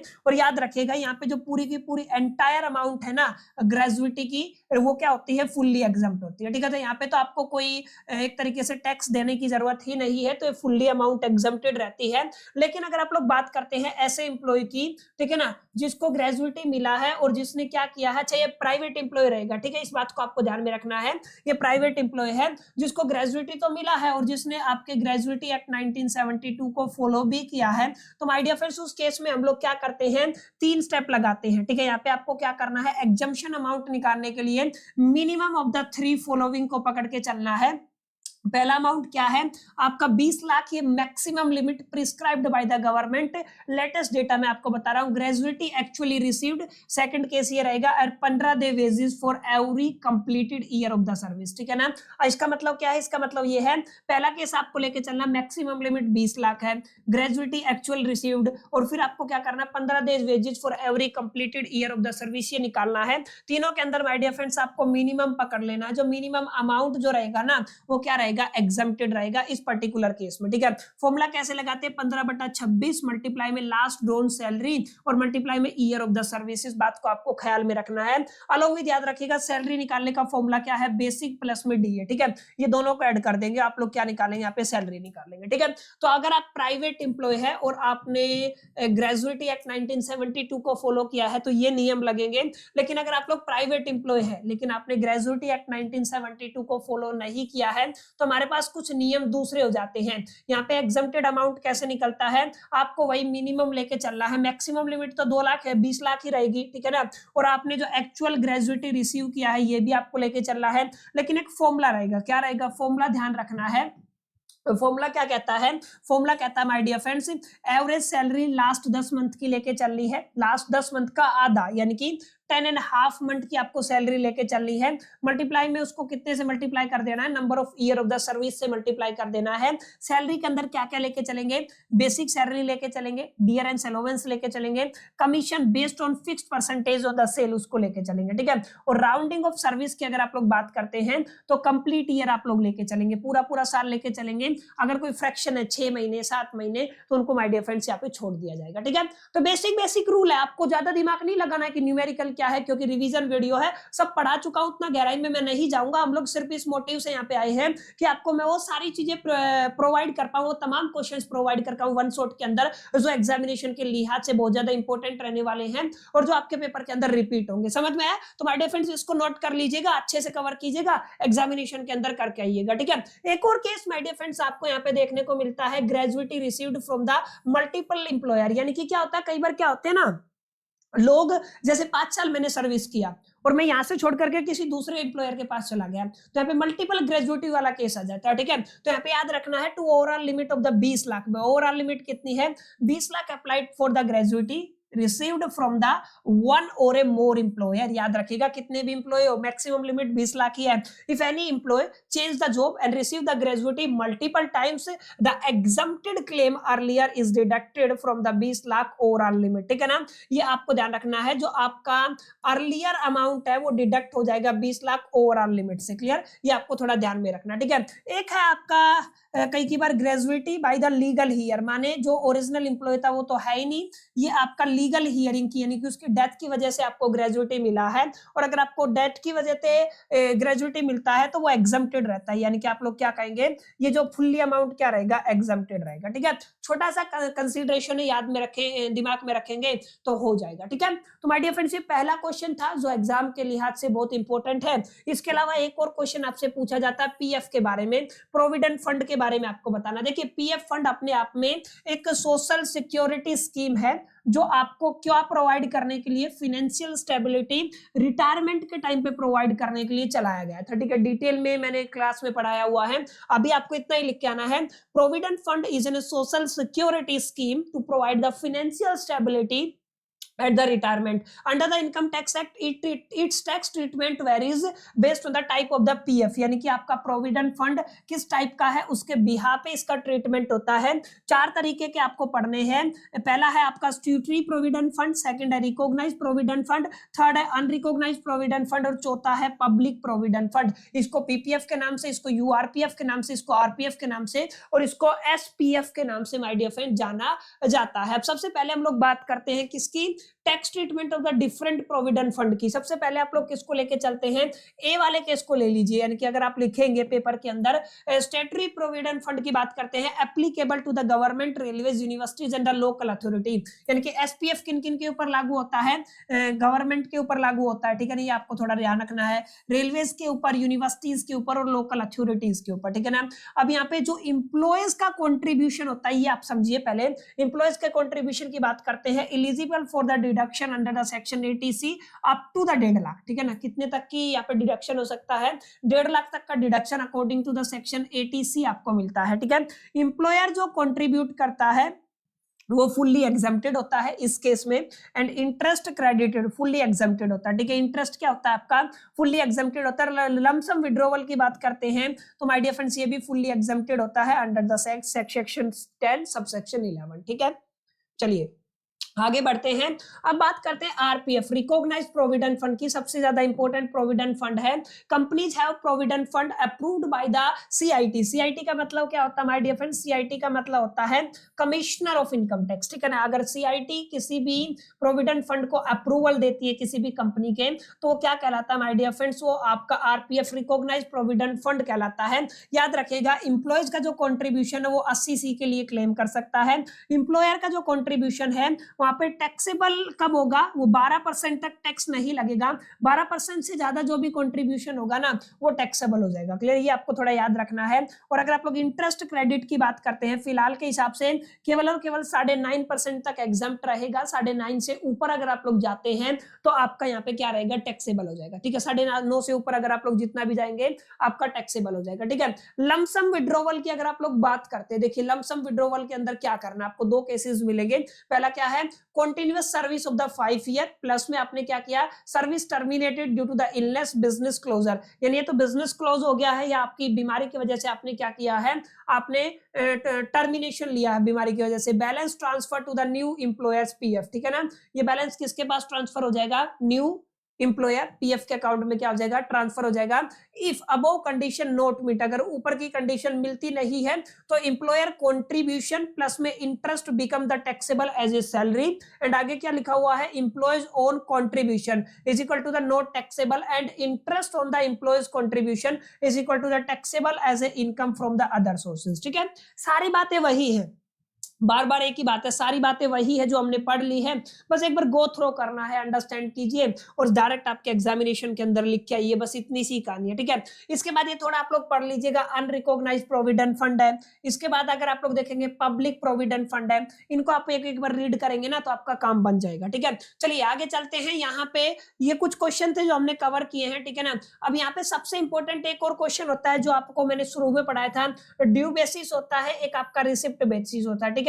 इन दोनों के ऊपर माय डियर फ्रेंड सवाल आता ही आता है कि जब भी आप लोग सैलरी की बात करते हैं तो एक सवाल ड्यू बेसिस के ऊपर आता है, एक सवाल आपका रिसिप्ट बेसिस के ऊपर आता है। तो दोनों के बारे में आपको मालूमात हासिल होनी चाहिए, ठीक है। अगर आप लोग बात करते हैं ड्यू बेसिस की, देखिए under the income tax act salary is taxable on due, यानी कि आप ड्यू के बेसिस पे या फिर रिसिप्ट बेसिस पे सैलरी को कैलकुलेट करते हैं, जो भी पहले होगा विच एवर इज अर्लियर, ये आपको थोड़ा ध्यान में रखना है। This rule is given under the section 15, ये भी आपको ख्याल में रखना है, ये रूल सेक्शन 15 के अंदर गिवन है। This means salary become taxable, salary क्या हो जाती है माय डियर फ्रेंड्स, आपकी टैक्सेबल हो जाती है व्हेन इट बिकम ड्यू, जब ये क्या हो जाती है, ड्यू हो जाती है। इवन इफ नॉट रिसीव्ड, चाहे वो आपको रिसीव नहीं हुई हो, when it is actually received even if it is not due, ये क्या नहीं हो, ड्यू नहीं हो, ठीक है ना। Whichever of two happen first taxable in that previous year, ठीक है ना। जो भी पहले होगा वो क्या हो जाएगा, टैक्सेबल हो जाएगा। अगर आप लोग बात करते हैं ड्यू बेसिस की, तो ड्यू बेसिस में क्या लिखा हुआ है, salary is due when the employee earn the right to receive it, ठीक है ना। यहाँ पे सैलरी क्या हो जाती है, ड्यू हो जाती है जब एम्प्लॉय क्या करता है, अर्न करता है राइट टू रिसीव इट, ठीक है। एग्जांपल आप लोग ये याद कर सकते हैं, लिख के आ सकते हैं, बहुत बेसिक सी बात है। सिमिलर केस में अगर आप लोग देखेंगे ये आपका रिसिप्ट बेस रहने वाला है, क्लियर है। इसको भी आप लोग एक बार रीड कर लीजिएगा, कोई यहाँ पे बड़ी बात नहीं है, ठीक है। छोटी छोटी बातें हैं, ख्याल रखेंगे तो हो जाएगा, ठीक है ना। मेरा मोटिव यहाँ पे यही है कि मैं आपको वो सारी चीजें समझाऊं जिनमें आपको थोड़ी डिफिकल्टी आने वाली है, जिनको आप लोग बाकी रीड करके कर सकते हैं, उस क्वेश्चन को आप लोग अपने बिहाफ पे कीजिएगा।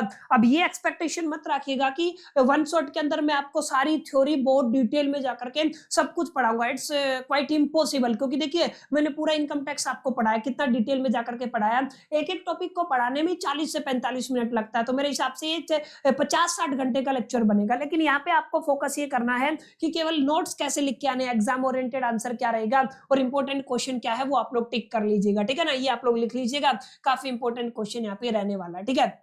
हाँ ये अच्छा क्वेश्चन है। जैसे अगर आप लोग ध्यान से देखेंगे, आपको एचआरए हाउस रेंट अलाउंस का क्या निकालना है, टैक्स ट्रीटमेंट निकालना है। तो कैसे करेंगे इसको, थोड़ा ध्यान से देखिएगा। House rent allowance is paid by the employer to employee. ध्यान रखिएगा, हाउस रेंट अलाउंस एम्प्लॉयर पे करता है एम्प्लॉय के लिए to meet the rental expense. Its tax treatment is governed by the section 10 subsection 13A। ये आपको ध्यान रखना है, read with the known as rule 2A, ठीक है ना। यानी आपको ये ध्यान रखना है, रेंटल एक्सपेंस को पे करने के लिए आपका एम्प्लॉयर एम्प्लॉय के हाउस रेंट अलाउंस को पे करता है, ठीक है। कुछ बेसिक रूल है जिनके बिहा पे इसको कैलकुलेट किया जाता है, और आपको ध्यान रखना है एग्जम्प्टेड क्या रहेगा। देखिए, एचआरए इज पार्टियली और द पार्टियली एग्जम्प्टेड रहेगा, यानी कि फुल्ली एग्जम्प्टेड हो सकता है और पार्टियली भी एग्जम्प्टेड हो सकता है। टैक्सेबल एचआरए कैसे निकालते हैं, जो आपको एक्चुअल एसआरए मिला है उसके अंदर एग्जम्प्टेड अमाउंट निकालने हैं, और यही यहाँ पे स्टार क्वेश्चन रहने वाला है, यही हम लोग सीखेंगे एग्जम्प्टेड एचआरए कैसे निकालते हैं। वैसे क्लास में कर चुके हैं। Exempted is available only if employee actual pays the rent. अच्छा, ये भी ध्यान रखिएगा, अगर उसने रेंट पे किया है ना तभी एग्जम्पशन अलाउ होगा। ऑब्वियस सी बात है, अगर वो खुद के घर में रहेगा ना ओन हाउस, तो उस केस में ये आपका एप्लीकेबल नहीं होगा, ठीक है। अब कैसे निकालते हैं एग्जम्प्टेड जो अमाउंट है, टैक्सेबल जो अमाउंट है एचआरए की, वो थोड़ा ध्यान रखिएगा। आपको कम से लिस्ट पकड़ना है, किन के अंदर, इन तीनों के अंदर। सबसे पहले तो आप लोगों को देखना है कितना आपको एचआरए मिला है। जितना रेंट आपने पे किया माइनस में 10% ऑफ सैलरी निकाल लीजिए। सैलरी का मतलब होता है बेसिक पे प्लस में डियरेंस अलाउंस, दोनों को ऐड करके बेसिक पे के अंदर से क्या, बेसिक पे और डियरेंस अलाउंस को अगर प्लस कर देते हैं तो क्या बन जाता है, सैलरी बन जाता है। उसका 10% रेंट पेड में से निकाल लेना है, एक अमाउंट आ जाएगा। यहाँ पे क्या है, जो भी आपका एचआरए आपको मिला है। तीसरा क्या करना है, आपको सैलरी का 50% निकालना है, ठीक है ना। 50% मतलब या तो आप लोग 50% निकालेंगे या तो 40%। 50% तब निकालेंगे अगर आप लोग मेट्रो सिटी में, माने दिल्ली, मुंबई, कोलकाता और चेन्नई, चारों केसेस में आपको 50% लेना है। अगर आप लोग कोई और सिटी में है तो आप लोग वहां पे 40% लेंगे। तो यहाँ पे 3 केस आ गए हैं। एक तो आपको एचआरए रिसीव्ड वाला केस आ गया है, ठीक है ना। एक आपने क्या किया है, आपने जो रेंट पे किया है, ठीक है ना, माइनस में उसके अंदर से आपने 10% निकाल लिया है। तो पहला डेटा ये हो गया, दूसरा डेटा ये हो गया, तीसरा डेटा क्या कहता है, या तो 50% मेट्रो सिटी वाला या तो 40%। इन तीनों के अंदर से जो लोअर होगा ना माय डियर फ्रेंड्स, वो क्या हो जाएगा, वो आपका एग्जम्प्ट होगा। क्लियर है, वो क्या होगा, एग्जम्प्ट होगा। तो जो एक्चुअल एचआरए मिला है उसके अंदर से हम इसको माइनस कर देंगे, जो नेट अमाउंट बचेगा ना वो टैक्सेबल हो जाएगा, ठीक है। बहुत बेसिक सी बात है, ये हमने पढ़ भी ली थी। अगला क्वेश्चन देखिए, आपका हाउस प्रॉपर्टी से है, डीम्ड ओनरशिप का क्या मतलब होता है। काफी इंपॉर्टेंट सवाल है ये, अक्सर एग्जामिनेशन के अंदर आता है, तो इसको थोड़ा ध्यान से करेंगे। देखिए क्या कहता है, ये आपका सेक्शन 27 के अंदर एक्सप्लेन किया गया है।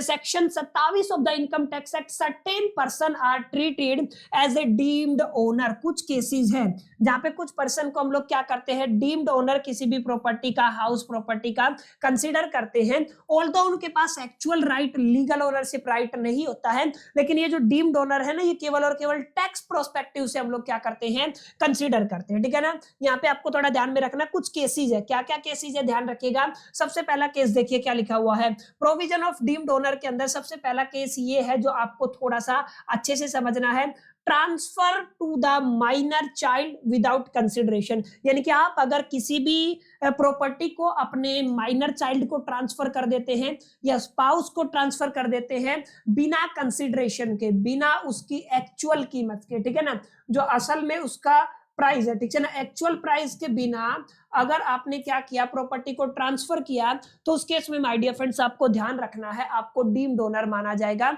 चाहे आप लोग स्पाउस को ट्रांसफर करो, चाहे आप लोग माइनर चाइल्ड को ट्रांसफर करो, विदाउट एडुकेट कंसिडरेशन, या नहीं है, चाहे आप लोगों ने फ्री में दिया हो या बहुत कम पैसे में दिया हो, या यानी कि एक्चुअल कीमत का वहां पे लेन देन नहीं हुआ है, ठीक है। उस केस में आप लोग क्या करते हैं माय डियर फ्रेंड्स, उस केस में आप प्रॉपर्टी के डीम्ड ओनर माने जाते हैं और आपको टैक्स पे करना पड़ता है। Transferor treated as a deemed owner, transfer को जो ट्रांसफरर है, ट्रांसफररी एक ट्रांसफरर जो है उसको डीम्ड ओनर कंसीडर किया जाता है, ठीक है। अगला केस थोड़ा ध्यान से पढ़िएगा, अगला केस है holder of an impartible estate. Impartible estate का मतलब क्या होता है, जैसे मेरे पास 5 किला जमीन थी, ठीक है ना। अब हुआ क्या कि मेरे 2 लड़के थे, मैंने 2-2 किला जमीन उनको दे दी, 2-2 बीघा जमीन, 2-2 हेक्टेयर उनको दे दिया, व्हाटएवर कोई भी केस ले लीजिए।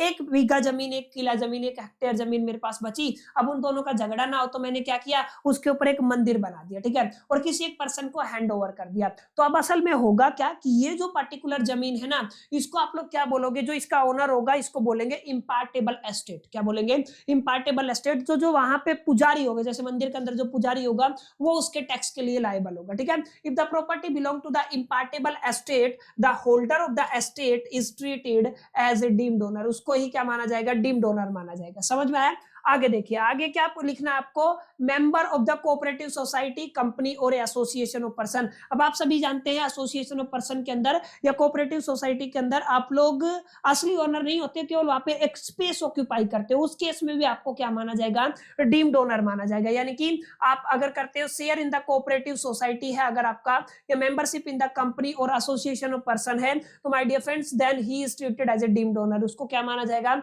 डीम्ड ओनर माना जाएगा। Even through building legally belong to the society, company or association of person. Building चाहे कंपनी की हो, एसोसिएशन ऑफ पर्सन की हो, चाहे सोसाइटी को, हालांकि वो जो बंदा है जो एक्चुअल एसएससी है वही क्या माना जाएगा? डीम्ड माना जाएगा। ठीक है। अगला केस देखिए, अगला केस क्या कहता है?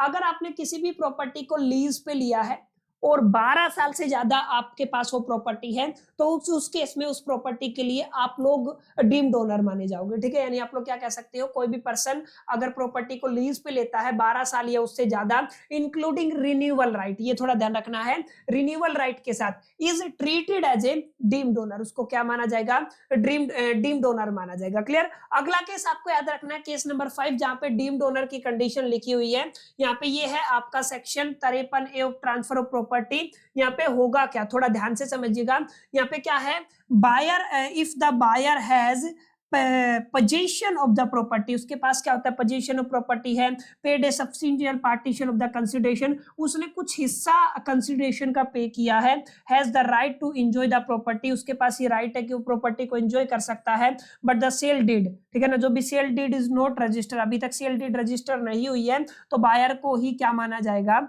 उसका डीम्ड ओनर माना जाएगा। ठीक है। बहुत बेसिक चीज है, लिख के आइएगा एग्जामिनेशन के अंदर। ठीक है। तो काफी बार रिपीट हुआ सवाल है, इसको माय डिफरेंस अच्छे से कर लीजिए, पेपर के लिहाज से बहुत ज्यादा इंपॉर्टेंट रहने वाला है। अब थोड़ा आगे चलेंगे ना, तो अब हमें एक कुछ इंपॉर्टेंट क्वेश्चन देखेंगे। अच्छा, एनुअल वैल्यू से जुड़ा हुआ है, ये क्वेश्चन भी आपका हाउस प्रॉपर्टी से जुड़ा हुआ ही रहने वाला है। ओके, तो अब बढ़ते हैं अपने अगले क्वेश्चन की तरफ। काफी इंपॉर्टेंट क्वेश्चन रहने वाला है।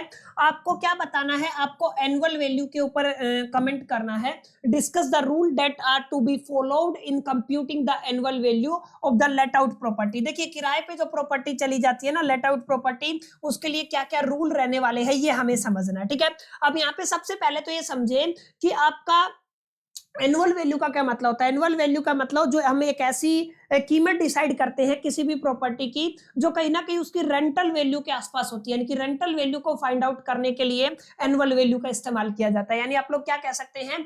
Annual value is the amount for which property might reasonable be expected to be let out for the year to year. समझ में आया? एक ऐसी वैल्यू जिसके ऊपर प्रॉपर्टी को हमें क्या करना चाहिए? लेट आउट करना चाहिए। वो अमाउंट क्या कहलाती है माय डियर फ्रेंड्स? वो आपकी एनुअल वैल्यू कहलाती है। सिंपल सा फंडा है। ठीक है। It is the basis of computing income under the head income from the house property. और ये आपका बेसिक रहने वाला है जब भी आप लोग income under the head house property की बात करेंगे। देखिए, for a late out property annual value निकालने का फॉर्मूला क्या है? आपको ग्रोस एनुअल वैल्यू निकाल लेना है, जीएवी निकाल लेना है, उसके अंदर से माइनस क्या कर देना है? म्युनिसिपल टैक्स को माइनस कर देना है जो एक्चुअली पेड बाय ओनर है। क्लियर है? यानी कि आपको क्या करना है? जीएवी निकालना है, यानी कि जीएवी निकालना है, माइनस में आप क्या करेंगे? आप लोग municipal tax paid by the, आपका क्या हो जाएगा, जिसको आप लोग ओनर बोलते हो, इसको क्या कर दोगे? माइनस कर दोगे, तो आपको क्या मिल जाएगा? आपका एनुअल वैल्यू मिल जाएगा। ठीक है। ये सारा पढ़ाया हुआ है, अगर आप सभी को याद हो तो अभी आपको खाली ये समझना है कि ये वाला क्वेश्चन इंपॉर्टेंट है। ठीक है। अब एनुअल वैल्यू को अगर आपको कैलकुलेट करना है लेट आउट प्रॉपर्टी के लिए, तो ध्यान रखिएगा यहाँ पे gross annual value is the higher of, यानी कि आपको इन दोनों में से हायर वैल्यू चूज करनी है। एक्सपेक्टेड रेंट ले लीजिए एंड एक्चुअल रेंट, रिसीव्ड और रिसीवेबल। समझ में आया? एक्चुअल रेंट, रिसीव और रिसीवेबल, इनके अंदर से आपको हायर वैल्यू उठाना माय डियर फ्रेंड्स, ठीक है। जो वैल्यू हायर है वो उठा लेंगे, but not more than the standard rent. ये किससे ज्यादा नहीं होनी चाहिए, स्टैंडर्ड रेंट से ज्यादा नहीं होनी चाहिए। If rent control act applicable, ठीक है, अगर क्या काम करता है, रेंट कंट्रोल एक्ट वहां पे लागू होता है। क्लियर है। यहाँ पे कुछ कुछ सर्वल स्टेप्स होती हैं जिनको आपको ख्याल में रखना है। ये सारी स्टेप्स हम लोगों ने पढ़ रखी हैं। हम क्या करेंगे, कंप्यूट एक्सपेक्टेड रेंट, ठीक है। सबसे पहले हम लोग एक्सपेक्टेड रेंट निकालेंगे। क्या करना है आपको, एज इट इज लिख के आना है। एक्सपेक्टेड रेंट बराबर है हायर ऑफ, इन दोनों के अंदर आपको हायर वैल्यू निकाल लेना है, म्युनिसिपल वैल्यू निकाल लेना है, और फेयर रेंट, दोनों के अंदर हायर निकाल लेना है। But subject to the standard rent अगर अप्लाई होता है तो इसको भी आपको ध्यान रखना, ठीक है। अब यहाँ पे देखिए इंपॉर्टेंट टर्म है, municipal value fixed by the municipal authority, ये म्युनिसिपल अथॉरिटी फिक्स करती है, गिवन होता है। फेयर रेंट यानी कि जो सिमिलर प्रॉपर्टी सिमिलर लोकेशन में है उनसे पता किया जाता है। स्टैंडर्ड रेंट का मतलब क्या है, maximum rent allowed under the rent control act. Rent control act जो मैक्सिमम अमाउंट अलाउ करता है उसको क्या बोलते हो, स्टैंडर्ड रेंट बोलते हो। तो म्युनिसिपल वैल्यू और fair rent but subject to the standard rent, इनके अंदर हम लोग क्या लेंगे, हम लोग हायर वैल्यू को लेके चलेंगे। इसके बाद आपको कंपेयर करना है एक्सपेक्टेड रेंट को एक्चुअल रेंट के साथ, ठीक है। एक्चुअल रेंट रिसीव्ड और a receivable, rent of a full year minus में अनरियलाइज्ड रेंट, ये आपको कर देना है। इसके बाद आप क्या निकालेंगे, gross annual value. Gross annual value बराबर है higher of expected rent and actual rent, ठीक है ना। इन दोनों में से आपने हायर निकाला, but final GAV can not be exceed the standard rent, ये आपको थोड़ा ध्यान में रखना है। जीएवी फाइनल स्टैंडर्ड रेंट से ज्यादा नहीं होना चाहिए, ठीक है। वैकेंसी की भी अलाउंस होती है, ये भी थोड़ा आप लोग पढ़ के जाइएगा। इसको लिख देंगे तो और अच्छे से आपका आंसर क्या हो जाएगा माय डियर फ्रेंड्स, फ्रेम हो जाएगा। अब देखिएगा, municipal tax deduction deducted to arrive at the net annual value, कैसे निकालते हैं, नेट एनुअल वैल्यू बराबर ग्रॉस एनुअल वैल्यू जो आपने निकाला माइनस क्या कर देंगे, municipal tax actual paid by the owner कर देंगे, तो आपको क्या मिल जाएगा, आपको ये आपका ग्रॉस एनुअल वैल्यू मिल जाएगा। और म्युनिसिपल टैक्स याद रखिएगा कौन लीव करेगा, लोकल अथॉरिटी लीव करेंगे, actually paid during the year, ठीक है ना, और उसी साल के दरमियान वो पे होना चाहिए, ठीक है। यानी कि कई बार आपका यहाँ से क्वेश्चन आता ही आता है, लेट आउट प्रॉपर्टी के लिए एनुअल वैल्यू क्या होता है।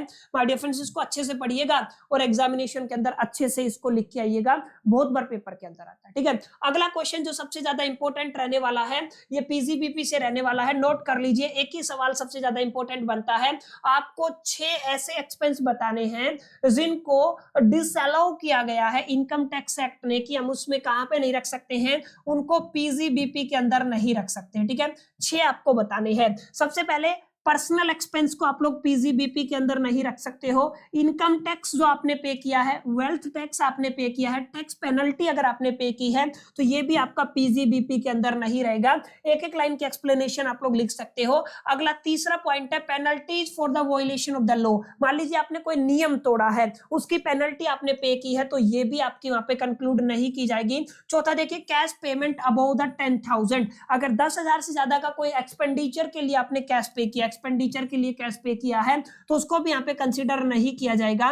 पांचवा देखिए, एक्सेसिव यानी कि आप लोग ज्यादा की बात कर रहे हैं, and unreasonable payment to relatives, अगर आपने रिलेटिव्स को कोई एक्सेसिव पेमेंट किया है तो उस केस में भी इसको डिसअलाउ किया गया है। एंड छठा पूछा है ना, तो आप लोग क्या कहेंगे, प्रोविजन फॉर अनअसर्टेन्ड लायबिलिटी, जो भी आपकी अनअसर्टेन्ड लायबिलिटी, बैड डेप्ट हो गया, जैसे किसकी बात कर रहे हैं, बैड डेप्ट हो गया प्रीवियस एक्सपेंसेस के दरमियान, ठीक है ना। तो ये सब चीजों को क्या बोलते हो, अनअसर्टेन्ड लायबिलिटी है, इनको भी किसके अंदर कंक्लूड नहीं किया जाता है, पीजीबीपी के अंदर कंक्लूड नहीं किया जाता है। छोटा सा क्वेश्चन है, काफी बार एग्जाम के अंदर आ जाता है, 6 नंबर के लिए 6 पॉइंट आपको लिखने, ठीक है। और भी बहुत सारे पॉइंट है जो हमने क्लास के दरमियान पढ़े थे, वो भी आप लोग लिख सकते हैं। ये कुछ डिफरेंट आसान है, मैंने सोचा कि आप सभी के साथ शेयर करूंगी, थोड़े आसान पॉइंट है, हर एक बच्चे को याद हो जाएंगे, ठीक है ना। Computation of income on the estimate basis in the case of the taxpayer engaged in the business of paying leasing of hiring truck, ठीक है ना। ये वाला सवाल कई बार एग्जाम के अंदर देखा गया माय डियर फ्रेंड्स, इसको आपको थोड़ा सा एक बार देख लेना है, पढ़ लेना है, और एग्जामिनेशन के बेहा पे आप लोग इसको एक बार रीड आउट करके चले जाइएगा। यहाँ पे आप लोग स्क्रीनशॉट ले सकते हैं, ठीक है। ये आपके ऊपर रहेगा, ठीक है। छोटा सा क्वेश्चन है, ये आप लोग अच्छे से करिएगा, एक बार दोबारा देख लीजिए। इलिजिबल एसएससी, इसके लिए कौन कौन इलिजिबल है, 44 ए की बात हो रही है। कंडीशंस क्या क्या है, ठीक है। मीनिंग ऑफ गुड्स कैरिज क्या मीनिंग है, basic of estimation of income क्या रहने वाला है, लास्ट में पीरियड ऑफ यूज क्या रहने वाला है। ये कुछ बेसिक पॉइंट है जो आपको इस क्वेश्चन के अंदर लिख के आने हैं। अगर आप लोग ऐसा कर देंगे तो आपका आंसर फ्रेम हो जाएगा, ठीक है। अब आगे, हाँ एक ये भी है, डिडक्शन नॉट अलाउड सेपरेटली, ये वाली लाइन भी आप लोग लिखिएगा। डेप्रिसिएशन के बारे में भी थोड़ा लिख के आना है। Option to declare higher income, ये भी काफी इंपॉर्टेंट पॉइंट रहेगा। व्हेन ऑडिट इज रिक्वायर्ड, कब ऑडिट की रिक्वायरमेंट होती है, कई बार पूछ लेते हैं ऑडिटिंग की रिक्वायरमेंट कब होती है 44 AE के अकॉर्डिंग, तो ये अभी आपको लिख के आना, ठीक है। तो 5-6 स्लाइड का अकेला क्वेश्चन है जिसके ऊपर हम लोग चर्चा नहीं करेंगे, क्योंकि इसको आप लोग केवल रीड करके ना और पेपर में माय डियर फ्रेंड्स आराम से लिख के आ सकते हैं, ठीक है। अगला क्वेश्चन 101% कंफर्म रहने वाला है, जिसको आप लोगों ने काफी डिटेल में जाकर के पढ़ा है। कैपिटल एसेट क्या होता है ये आपको बताना, ठीक है। कैपिटल एसेट क्या होता है आप सभी मानते हैं, बेसिक लैंग्वेज में आप लोग कह सकते हैं any asset that has a value and can be transferred is called capital asset unless specific excluded, ठीक है। एक ऐसा एसेट जिसकी अपनी वैल्यू है, जिसको ट्रांसफर किया जा सकता है, उसको क्या बोलते हो, कैपिटल एसेट बोलते हो। ये टेंजिबल भी हो सकता है, इंटेंजिबल भी हो सकता है, मूवेबल प्रॉपर्टी हो सकती है, इमूवेबल प्रॉपर्टी जैसे लैंड हो गया, बिल्डिंग हो गया, रेजिडेंशियल और कमर्शियल प्रॉपर्टी हो गया। मूवेबल के अंदर ज्वेलरी, व्हीकल्स, पेंटिंग्स, मशीनरी हो गया। इंटेंजिबल एसेट्स के अंदर गुडविल, ट्रेडमार्क, पेटेंट्स, कॉपीराइट जैसी चीजें आ गई। सिक्योरिटीज के अंदर शेयर्स हो गया, डिबेंचर हो गया, यूनिट्स ऑफ म्यूचुअल फंड हो गया या बॉन्ड्स हो गए, ठीक है ना। राइट इन द प्रॉपर्टी जैसे टेंजेंसी राइट्स हो गया या लीज होल्ड राइट्स हो गया, तमाम चीजें किसके अंदर आती है my dear friends, capital asset के अंदर इंक्लूड की जाती है। इस बात को आपको ख्याल में रखना, ठीक है। कैपिटल एसेट क्या होता है ये आपको छोटी सी डेफिनेशन लिखी आनी है। Capital asset exclude, not treated as a capital asset, ध्यान रखिएगा। स्टॉक इन ट्रेड को कैपिटल एसेट नहीं माना जाएगा। पर्सनल इफेक्ट्स को कैपिटल एसेट नहीं माना जाएगा। जहां पे आप लोग वियरिंग अपीयर की बात करते हैं, फर्नीचर की बात करते हैं, हाउस होल्ड आइटम्स की बात करते हैं, लेकिन ध्यान रखिएगा ज्वेलरी कैपिटल एसेट है, पेंटिंग्स कैपिटल एसेट है, स्कल्पचर आपका ये कैपिटल एसेट है, ड्राइंग और आपके आर्कोलॉजिकल कलेक्शन ये क्या है माय डियर फ्रेंड्स, ये कैपिटल एसेट है, ठीक है। इनके अलावा जो बच गया वो क्या होगा, वो आपका कैपिटल एसेट की कैटेगरी में नहीं आएगा। अच्छा, रूरल एग्रीकल्चरल लैंड, क्योंकि ये आपके क्या है एग्रीकल्चरल लैंड है, तो ये भी आपकी किसकी कैटेगरी में नहीं आएगी, कैपिटल क्या बोलते हैं आप इसको, कैपिटल एसेट की कैटेगरी में नहीं आएगी, ठीक है। गोल्ड, जो गोल्ड बॉन्ड्स है या स्पेशल बियर्स है, जैसे 7% गोल्ड बॉन्ड हो गया, नेशनल डिफेंस बॉन्ड हो गया या स्पेशल बियर बॉन्ड हो गया, ये भी यहाँ पे इंक्लूड नहीं किए जाते। काफी इंपॉर्टेंट बात है, इसको जरूर कंसिडरेशन में रखिएगा। ये एक बहुत इंपॉर्टेंट सवाल था जहां पे पूछा जाएगा कैपिटल एसेट होता क्या है, क्या क्या कैपिटल एसेट है, उसकी डेफिनेशन दीजिए, क्या इंक्लूड किया जाता है, क्या एक्सक्लूड किया जाता है। इसके अलावा एक सवाल और भी बहुत बार रिपीट होता है, शॉर्ट टर्म कैपिटल गेन और लॉन्ग टर्म कैपिटल गेन के बीच में डिफरेंस बताना है। कई बार पूछ लेते हैं शॉर्ट टर्म कैपिटल गेन क्या होता है, लॉन्ग टर्म कैपिटल गेन क्या होता है। देखिए, शॉर्ट टर्म कैपिटल गेन कब होता है, जब आप किसी भी एसेट्स को 36 मंथ से कम टाइम में बेच देते हो, ठीक है ना। 36 मंथ से अगर आप लोग कम टाइम में उसको बेच देते हो, अगर आप लोग देखेंगे some assets 12 month of listing share and equity mutual fund at 24 month for the immovable property. याद रखिएगा, जो भी लिस्टेड शेयर्स हैं या म्यूचुअल फंड्स है उनके लिए 12 महीने सब पढ़ा चुका हूं। 24 मंथ किसके लिए है, इमूवेबल प्रॉपर्टी के लिए है। Assets held for not more than 36 month, 36 महीने से कम जिनको रखा जाता है ना, वो क्या कहलाता है, शॉर्ट टर्म कैपिटल गेन। जब उन एसेट्स को आप लोग बेचोगे तो वहां से जो गेन होगा वो शॉर्ट टर्म कैपिटल गेन होगा। लेकिन कोई ऐसा एसेट है जो आपको 36 मंथ से ज्यादा आपने रखा हुआ है और अगर आप उसको सेल आउट करते हो, सोल्ड कर देते हो, तो उस केस में जो गेन होगा वो आपका लॉन्ग टर्म कैपिटल गेन होगा, ठीक है। इसको आपको ध्यान में रखना है। ये कब आएगा, short term capital gain arises when A short term capital asset is sold. और यहाँ पे क्या करोगे आप लोग, लॉन्ग टर्म कैपिटल एसेट को क्या करोगे, बेचोगे। लॉन्ग टर्म मतलब जिसको आप लोगों ने 36 महीने से ज्यादा होल्ड किया हुआ है, ठीक है। 36 महीने से कम किया हुआ है तो वो क्या होगा, आपका शॉर्ट टर्म होगा। और अगर आप लोग लिस्टेड शेयर वगैरह इक्विटी म्यूचुअल फंड की बात करते हैं तो 12 महीने का टाइम है और इमूवेबल प्रॉपर्टी का आपका 24 महीने का टाइम पीरियड है, ठीक है। अब यहाँ पे आप ध्यान रखना है, अगर आप लोग यहाँ पे टैक्स रेट की बात करते हो तो short term capital gain generally tax at the normal slab rate. ये किस पे टैक्स होगा, नॉर्मल स्लैब रेट पे होगा। एक्सपेक्टेड ये रहता है 15% under the section 111A for equity short term capital gain. छोटा सा एग्जांपल याद रखिएगा, अगर आप लोग इसकी बात करते हैं तो ये आपका generally tax 20% with the indexation होता है। इसके अंदर मैंने पढ़ाया हुआ है, एक्सपेक्टेड ये है कि 112A के according 10% for the long term and exceeding 1 lakh, ठीक है ना। ये आपको थोड़ा ध्यान में रखना है। अच्छा, indexation short term capital gain के अंदर नहीं होता है, लॉन्ग टर्म कैपिटल गेन के अंदर होता है। याद रखिएगा, short term capital gain can be set of against both the short term and capital gain and long term capital gain, यानी कि शॉर्ट टर्म कैपिटल गेन का जो लॉस है उसको सेट ऑफ किया जा सकता है दोनों के अगेंस्ट, शॉर्ट टर्म और लॉन्ग टर्म के अगेंस्ट। लेकिन लॉन्ग टर्म की बात करें तो ये केवल और केवल लॉन्ग टर्म के अगेंस्ट ही क्या होगा, सेट ऑफ होगा। यहाँ पे ध्यान रखिएगा, रिबेट की बात करते हैं तो अलाउ किया जाता है क्योंकि यहाँ पे नॉर्मल टैक्स रेट होता है, यहाँ पे अलाउ नहीं किया जाता है क्योंकि यहाँ पे स्पेशल टैक्स रेट होता है। ठीक है, अगर आप एग्जम्पशन की बात करते हैं तो यहाँ पे 54 EC और 54F अलाउड नहीं है, लॉन्ग टर्म कैपिटल गेन के अंदर ये अलाउड होता है। ठीक है ना, और होल्डिंग पीरियड मैंने बता दिया, अगर आप लोग property sold after the 20 month, ये क्या होगा, शॉर्ट टर्म कैपिटल गेन। अगर आप लोग 30 मंथ के बाद प्रॉपर्टी बेचते हैं तो ये क्या होगा, लॉन्ग टर्म कैपिटल गेन। ठीक है, सारी क्लासें अगर आप लोग लगा के आए हो ना तो आप लोग पाओगे कि यार ये तो ये सारे सवाल है जो हमने बेसिक क्लास के अंदर किए थे, ये सारी बातें हैं जो हमने बेसिक क्लास के अंदर बहुत गहराई में जाकर के, डिटेल में जाकर के की थी। केवल एक बार रीड कीजिए, जो क्वेश्चन मैं बता रहा हूँ ना पूरा का पूरा आपके पेपर में फंसेगा, तो आप लोग इस चीज को आप लोग ख्याल में रख के ना एक एक चीज को अच्छे से नोट कीजिएगा। अच्छा, ये भी थोड़ा ध्यान रखिएगा, exemption of the long term capital gain under the section 54, कई बार सवाल आता है कैपिटल गेन के अंदर जो आपका लॉन्ग टर्म कैपिटल गेन है उसके अंदर एग्जम्पशन क्या क्या। देखिए ध्यान रखिएगा, सबसे पहले तो सेक्शन 54 की हम लोग यहाँ पे बात करने वाले हैं। ठीक है, exemption of the long term capital gain on the sale of the residential house property. अगर आपने रेजिडेंशियल हाउस प्रॉपर्टी को सेल किया है तो उस केस में केवल 2 ही लोग इसके लिए अप्लाई कर सकते हैं, इंडिविजुअल अलाउड होता है और Hindu undivided family. Company allowed नहीं होती है, किसी भी तरीके की फर्म अलाउ नहीं होती है। एलिजिबल एसेट्स क्या बेचते हो आप लोग बेचते हो the asset sold must be long term residential house property. ध्यान रखिएगा, long term residential house property जिसको आपने 24 महीने से ज्यादा से होल्ड किया हुआ है उसको अगर आप बेचते हो तो उस केस में सेक्शन 54 का आपको बेनिफिट मिलता है। ठीक है, condition for claiming the exemption में क्या होता है, आपने जो बेच करके एक नया हाउस परचेज किया, 1 साल के अंदर आप लोग नया हाउस खरीदे या 2 साल के अंदर आप लोग नया हाउस बनवाए। समझ में आया ना क्या बताया मैंने, परचेज का मतलब sorry with in the 1 year before and 2 year after, यानी कि जिस डेट को आपने बेचा या तो उससे 1 साल पहले आपने कोई नया घर खरीद लिया हो या बेचने के 2 साल बाद। ठीक है, यहाँ पे ये टाइम पीरियड याद रखिएगा। अगर आप उसको नया घर बनवाना चाहते हैं तो बेचने के 3 साल तक का टाइम पीरियड आपको दिया जाता है, पहली कंडीशन है। अगर आप लोग 54 का बेनिफिट लेना चाहते हैं, एग्जम्पशन लेना चाहते हैं, समझ में आया।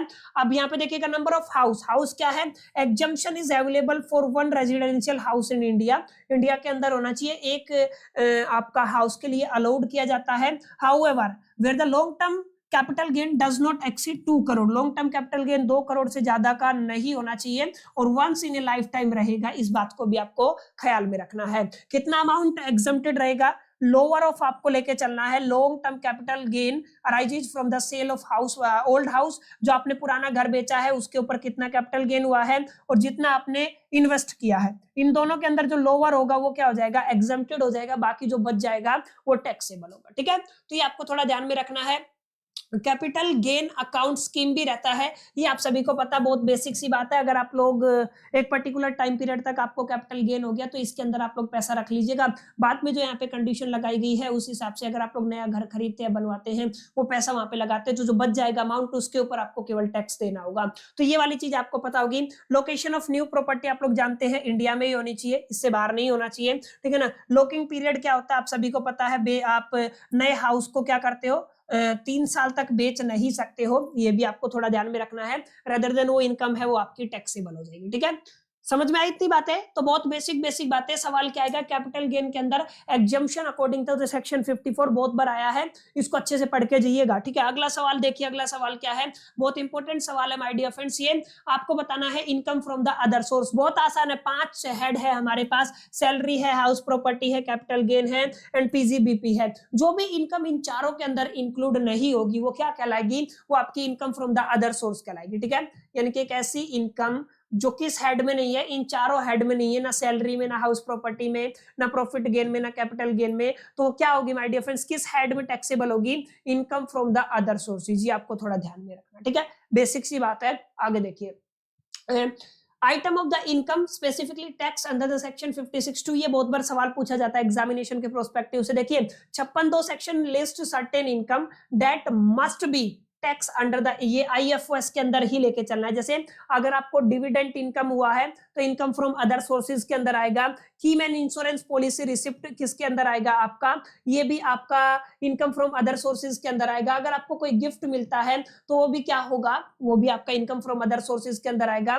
देखिए मनी अगर आपका एक्सीड करता है 50,000 से ज्यादा, या इमूवेबल प्रॉपर्टी या मूवेबल प्रॉपर्टी जैसे shares, jewellery, art received without for inadequate consideration, gift are fully taxable, ये क्या होंगे, फुल्ली टैक्सेबल होंगे। एक्सपेक्ट व्हेन रिसीव्ड फ्रॉम, यहाँ पे कब ने रिलेटिव्स, मैरिजेस पे, या विल इनहेरिटेंस में फॉर, या फिर स्पेसिफिक इंस्टीट्यूशन के द्वारा, इन केस में क्या होंगे, फुल्ली टैक्सेबल नहीं होंगे। ठीक है, taxability of a gift received by the person, ठीक है, ये आपको थोड़ा ध्यान में रखना है। अच्छा, इंटरेस्ट ऑन द कंपनसेशन, अगर आपको कंपनसेशन के ऊपर कोई इंटरेस्ट मिला तो 50% टैक्सेबल होगा। एडवांस मनी फॉरफिटेड, ये आपको थोड़ा ध्यान में रखना है, यानी advance money forfeited by the seller because the buyer fail to the comply the transaction of a company. ठीक है, एक बेसिक बात है, आप लोग पढ़ के आ चुके हो, यानी कि एडवांस मनी फॉरफिटेड, ये भी किस में जाएगा, यहाँ पे जो अमाउंट है ना, ये भी आपका इनकम फ्रॉम अदर सोर्सेज की कैटेगरी में जाएगा। ठीक है, चाहे इंटरेस्ट ऑन कंपनसेशन हो, चाहे गिफ्ट वगैरह हो, ये सब कहाँ पे जाएंगे, income from the other source की कैटेगरी में माय डियर फ्रेंड्स जाने वाले हैं। ठीक है, ये आपको थोड़ा ध्यान में रखना है। अच्छा, income from letting of A plant, machinery या फर्नीचर, ठीक है ना, अगर आप लोग किसी भी प्लांट, मशीनरी या फर्नीचर को लेटिंग करते हो तो उस केस में भी माय डियर फ्रेंड्स जो इनकम होगा, इनकम फ्रॉम अदर सोर्सेज के अंदर जाएगा। अच्छा, कंपोजिट लेटिंग के अंदर भी जो इनकम होता है वो भी यहाँ पे आता है। अच्छा, फैमिली पेंशन की हम लोग बात करते हैं। ठीक है, फैमिली पेंशन का डिडक्शन 1/3 ऑफ द पेंशन या 15,000 विच एवर इज लोअर, ये डिडक्ट हो जाएगा। बाकी कहाँ पे जाएगा ये income, income from the other sources जाएगा। और सब लेटिंग इनकम भी कहाँ पे जाता है, इनकम फ्रॉम अदर सोर्सेज के अंदर जाता है। बहुत बेसिक चीजें हैं, याद कर लीजिए, देख लीजिए, रिवाइज कर लीजिए। सवाल वो हैं जो आपके एग्जामिनेशन के अंदर आपको एज इट इज देखने वाले हैं। ठीक है, तो माय डियर फ्रेंड्स ये आपको थोड़ा ध्यान में रखना है। इनकम फ्रॉम अदर सोर्सेज के अंदर एक ये भी जरूर पढ़ लीजिएगा, एक सवाल ये भी है कि exactly grossing up of A lottery income से रिलेटेड सवाल and grossing up of interest on the security से सवाल जुड़ा हुआ। ठीक है ना, एक आपको कई बार कैजुअल इनकम के ऊपर भी सवाल आ जाता है। ये दोनों क्वेश्चन और माय डियर फ्रेंड्स एक बार पढ़ लीजिएगा, जब मैंने नोट्स प्रोवाइड किए थे, पढ़ाया था, वहां पे डिटेल में पढ़ाया था। ठीक है, चलिए आगे चलते हैं। क्लबिंग ऑफ इनकम का क्या मतलब होता है, इसको भी स्टार मार्क कर लीजिए माय डियर फ्रेंड्स, पेपर में आता ही आता है। ठीक है, क्लबिंग ऑफ इनकम का मतलब क्या होता है, देखिए क्लबिंग ऑफ इनकम का मतलब होता है, अगर जैसे मैं हूं, मैं एसएससी हूं, मेरे साथ किसी और की इनकम को क्लब किया जाएगा, जोड़ा जाएगा, यानी आप लोग क्या कह सकते हैं, clubbing of income means including the income of another person in the income of the assessee. SSC की इनकम के अंदर किसी और की पर्सन को ऐड करना, इनकम को क्या कहलाता है, आपका क्लबिंग ऑफ इनकम कहलाता है। अगर आप लोग टैक्स को अवॉइड करने के लिए हम लोग ये सारा काम करते हैं। ठीक है, और यहाँ पे आपको कौन कौन से सेक्शन पढ़ने होते हैं, सेक्शन 60 से लेके सेक्शन 64 पढ़ना होता है। ठीक है, income of other includes in the total income of the assessee. ठीक है, नहीं आपको थोड़ा ध्यान में रखना है। जैसे आप पहला केस क्या ले सकते हैं, transfer of the income without transfer of the asset. ठीक है ना, क्या कहेंगे, transfer of income without the transfer of asset. अगर आपने बिना आपने क्या किया है, ट्रांसफर ऑफ इनकम किया है without transferring the asset, asset transfer नहीं हुआ, केवल इनकम ट्रांसफर हुआ है, तो उस केस में भी माय डियर फ्रेंड्स आपकी इनकम क्या हो जाएगी, क्लब हो जाएगी। आई होप इतनी बातें आपको समझ में आ गई होंगी। चलिए फटाफट से एक बार देख लेते हैं कि क्या कुछ है इसके अंदर, फिर इस सेशन को कंक्लूड करते हैं। पीडीएफ में आप सभी के साथ शेयर कर दूंगा, इस पीडीएफ को अच्छे से याद करके जिएगा, रट के जिएगा। ठीक है ना, सारी चीजें पढ़ाई हुई है, जो रेगुलर पढ़ रहे हैं ना उनको कोई प्रॉब्लम नहीं आने वाली। चलिए चलते हैं आगे। Transfer of income without a transfer of asset, अगर आपने कोई एसेट ट्रांसफर नहीं किया लेकिन इनकम ट्रांसफर कर दी है, तो माय डियर फ्रेंड्स इस तरीके की इनकम जो क्लब होगी वो ट्रांसफररी के अकाउंट के अंदर एक तरीके से क्लब होगी, आपको थोड़ा ध्यान में रखना। आगे देखिए, आपका क्या है, रिवोकेबल, यानी कि रिवोकेबल ट्रांसफर ऑफ एसेट, इसका मतलब क्या है, इसका मतलब ये है, if an SSC transfer an asset but retain the right to revoke, उसके पास क्या है, राइट टू रिवोक का जो रिवोकेशन का राइट है, the transfer all income for such asset is clubbed with the assessee. ये इनकम किसके साथ क्लब होगी, एसएससी के साथ क्लब होगी। अगला केस देखिए, अगला केस क्या है जो आपको याद रखना है, अगला केस है income of the spouse. Spouse के अंदर देखिए क्या करना है, असल में अगर स्पाउस की अगर आप लोग बात करते हैं, स्पाउस की एजुकेशन क्वालिफिकेशन उस सैलरी को मीट नहीं करती है और एक पर्टिकुलर फर्म के अंदर उसका स्पाउस, जैसे हस्बैंड एंड वाइफ दोनों है, ठीक है, हस्बैंड के पास 20% शेयर, 20% वोटिंग राइट है किसी भी ऑर्गेनाइजेशन के अंदर, किसी भी फर्म के अंदर, और उसकी कंपनी, उसकी जो वाइफ है वो वहां पे काम करती है, तो ये particular case clubbing of income का रहेगा, ठीक है, और जिसकी इनकम ज्यादा होगी उसके साथ वो क्लब हो जाएगा। यानी आप लोग क्या कह सकते हैं, if spouse received salary, commission, fees, remuneration from the concerned where the SSC has in substitute in interest, यानी कि 20% या इससे ज्यादा वोटिंग राइट और वही जो आपका वोटिंग शेयर, ठीक है ना, such income is clubbed unless the spouse has a professional qualification. Spouse के पास अगर प्रोफेशनल क्वालिफिकेशन नहीं है तो उस केस में वो इनकम क्लब होगी, रादर देन वो क्लब नहीं होगी। अगला केस देखिएगा, income from the asset transfer to the spouse, वही आपका अगर आपने इनकम स्पाउस को ट्रांसफर किया हो, चाहे आपने इनकम आपने एसेट ट्रांसफर किया हो सन की वाइफ को, ठीक है ना, हर एक केस में माय डियर फ्रेंड्स ये आपकी इनकम ट्रांसफरर के केस में क्लब होगी। सेम यहाँ पे आपको देखने को मिलेगा, माने हर केस में आपकी इनकम कहाँ पे होगी, ट्रांसफरर के केस में क्या होगी, क्लब होगी। आपको थोड़ा ध्यान में रखना है। अच्छा, income of the minor child, अब कई बार क्या होता है, माइनर चाइल्ड का केस बहुत बार आ जाता है। अगर आपके बच्चे की उम्र 18 साल से कम है और आपने उसको प्रॉपर्टी ट्रांसफर कर दी और उससे जो इनकम होगी ना वो आपके पेरेंट्स की इनकम के अंदर क्लब होगी। जिस पेरेंट की इनकम ज्यादा होगी उसकी इनकम के साथ वो क्लब हो जाएगी। ये सारी बातें मैंने यहाँ पे लिखी हुई है, ठीक है, आप लोग ध्यान से देख लीजिएगा। अच्छा, ये कुछ केसेस है, एक्सेप्शन किस केस में है, अगर उसने मैनुअल वर्क करके कोई पैसा कमाया है तो वो नहीं होगा, ठीक है ना, यानी कि वो आपका एग्जम्प्टेड रहेगा, वो आपकी क्लब नहीं होगी। अगर उसने अपने टैलेंट के बेसिस पे, नॉलेज के बेसिस पे वो पैसा कमाया है, या कोई बच्चा डिसेबल्ड है, उस केस में माय डियर फ्रेंड्स ये एग्जम्प्टेड रहेगा।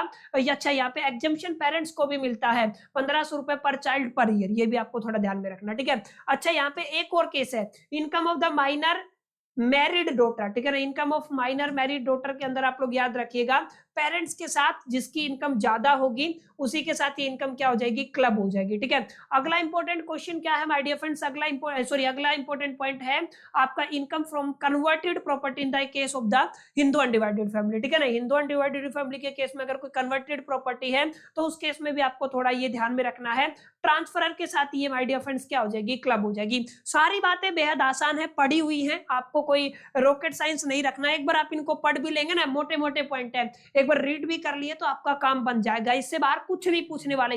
ये जो प्रेजेंटेशन है ना दी बेस्ट है, बहुत ऑब्जर्वेशन के बाद मैं आप सभी को प्रोवाइड कर रहा हूं, ठीक है।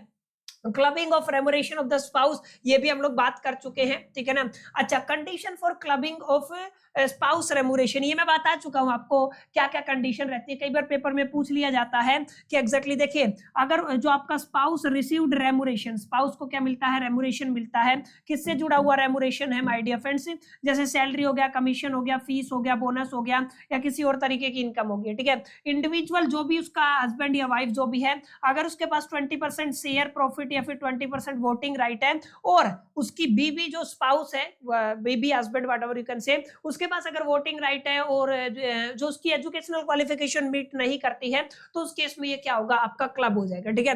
ये आपको थोड़ा याद रखना, वही प्रोफेशनल क्वालिफिकेशन लिखी हुई है, किसके साथ क्लब होगा, कब टैक्स होगा, ये सारी बातें हम लोग बहुत डिटेल में पढ़ चुके हैं, एक बार इसको पढ़ लीजिएगा, काफी important question my dear friends आपका रहने वाला है, क्लियर। अब ये वाला सवाल भी माय डियर फ्रेंड्स बहुत इंपॉर्टेंट है, फटाफट से कंक्लूड करते, इतना लंबा हम लोग नहीं खींचेंगे, फटाफट से देख लेते हैं कौन कौन से इंपॉर्टेंट क्वेश्चन है जो एग्जामिनेशन के लिहाज से आपके एग्जामिनेशन में आने की प्रोबेबिलिटी पॉसिबिलिटी रहने वाली है। आपको सेट ऑफ करना है लॉन्ग टर्म कैपिटल लॉस और लॉन्ग टर्म कैपिटल लॉस, ठीक है ना, शॉर्ट टर्म और लॉन्ग टर्म के केस में। देखिए, set of long term capital loss की बात करते हैं तो can be set of only again the long term capital gain. जो आपका लॉन्ग टर्म कैपिटल लॉस है वो capital long term capital gain के अगेंस्ट ही सेट ऑफ होगा, can not be set of against any other head. Capital gain के head में ही ये set of होगा, बाकी किसी के साथ एक तरीके से ये आपका सेट ऑफ नहीं होगा। ये क्या लिखा हुआ, unabsorbed long term capital loss can be carried forward for the 8 assessment year. कितने साल तक कैरिड फॉरवर्ड रहेगा, 8 असेसमेंट ईयर तक रहेगा। Return must be filled on the time only when the return is filled with the due of under the section 139 है, ठीक है ना, यानी कि टाइम पे आपको रिटर्न फाइल करना है। जो भी आपका लॉन्ग टर्म कैपिटल लॉस है वो लॉन्ग टर्म कैपिटल गेन के साथ ही एक तरीके से क्या होगा माय डियर फ्रेंड्स, उसके अगेंस्ट ही क्या होगा, सेट ऑफ होगा। और 8 साल तक सेट ऑफ कर सकते हो, कैरी फॉरवर्ड कर सकते हो, ठीक है ना। और कैपिटल गेन के हेड के अंदर क्या होता है, ये सेट ऑफ होता है। अगर आप लोग बात करते हैं, अगर आप लोग शॉर्ट टर्म कैपिटल लॉस की बात करते हैं, तो ये आपका सेट ऑफ हो सकता है against the long term capital gain and short term capital gain, दोनों के साथ हो सकता है, ठीक है। ये आपको थोड़ा ध्यान में रखना है, लॉन्ग टर्म कैपिटल गेन और शॉर्ट टर्म कैपिटल गेन, लेकिन ये सेम के साथ होगा, ठीक है।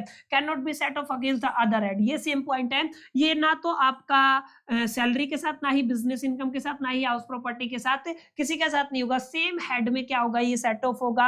और जो भी unabsorbed short term capital loss है वो कैरी फॉरवर्ड रहेगा, वही सेम टाइम पीरियड है 8 ईयर का।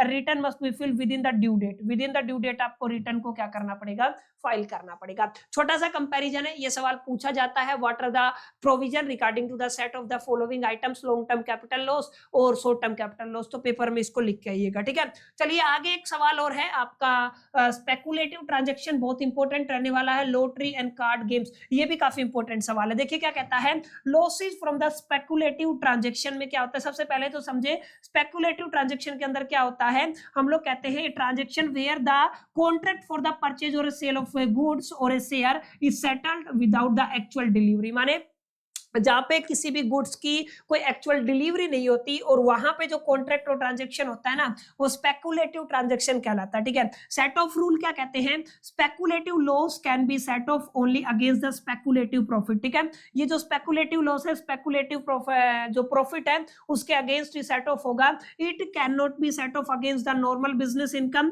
Capital gain and other head of the income, यानी ये इसी के साथ ही एडजस्ट होने वाला है। कैरी फॉरवर्ड रूल क्या कहता है, speculation loss can be carried forward for the 4 assessment year, 4 साल की बात हुई है। In the future it can be set of only against the speculative property, ये बात कर चुके हैं।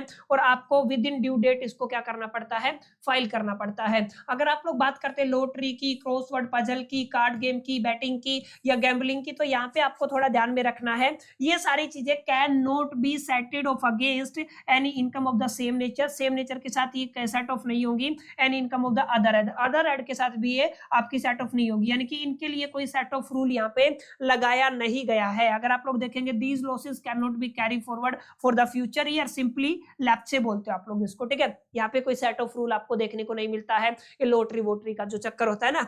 बाकी ये भी सवाल बहुत ज्यादा इंपॉर्टेंट रहने वाला है, इसको भी आप लोग नोट कर लीजिएगा, इंपॉर्टेंट लिस्ट का इंपॉर्टेंट क्वेश्चन है, ठीक है। इसके बाद आपको nature of loss under the house property, ये आप लोग एक क्वेश्चन और है, इसको आप लोग नोट कर सकते हैं, अच्छे से स्क्रीनशॉट ले लीजिए, कई बार क्वेश्चन पेपर में रिपीट होता है, ठीक है।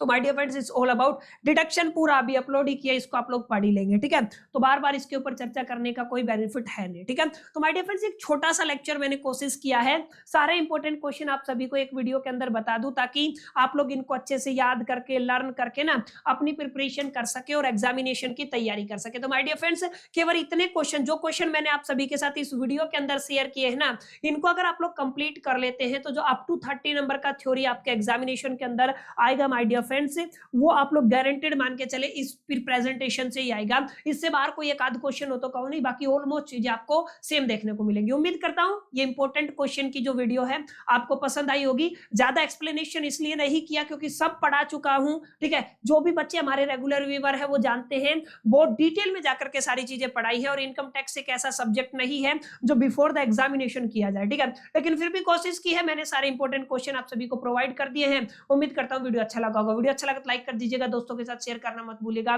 पहली दफे चैनल पे सब्सक्राइब करके बेल आइकन को जरूर प्रेस कर लीजिएगा। अगली वीडियो के अंदर मिलते हैं, जब तक के लिए तो सोल the best, till the keep learning.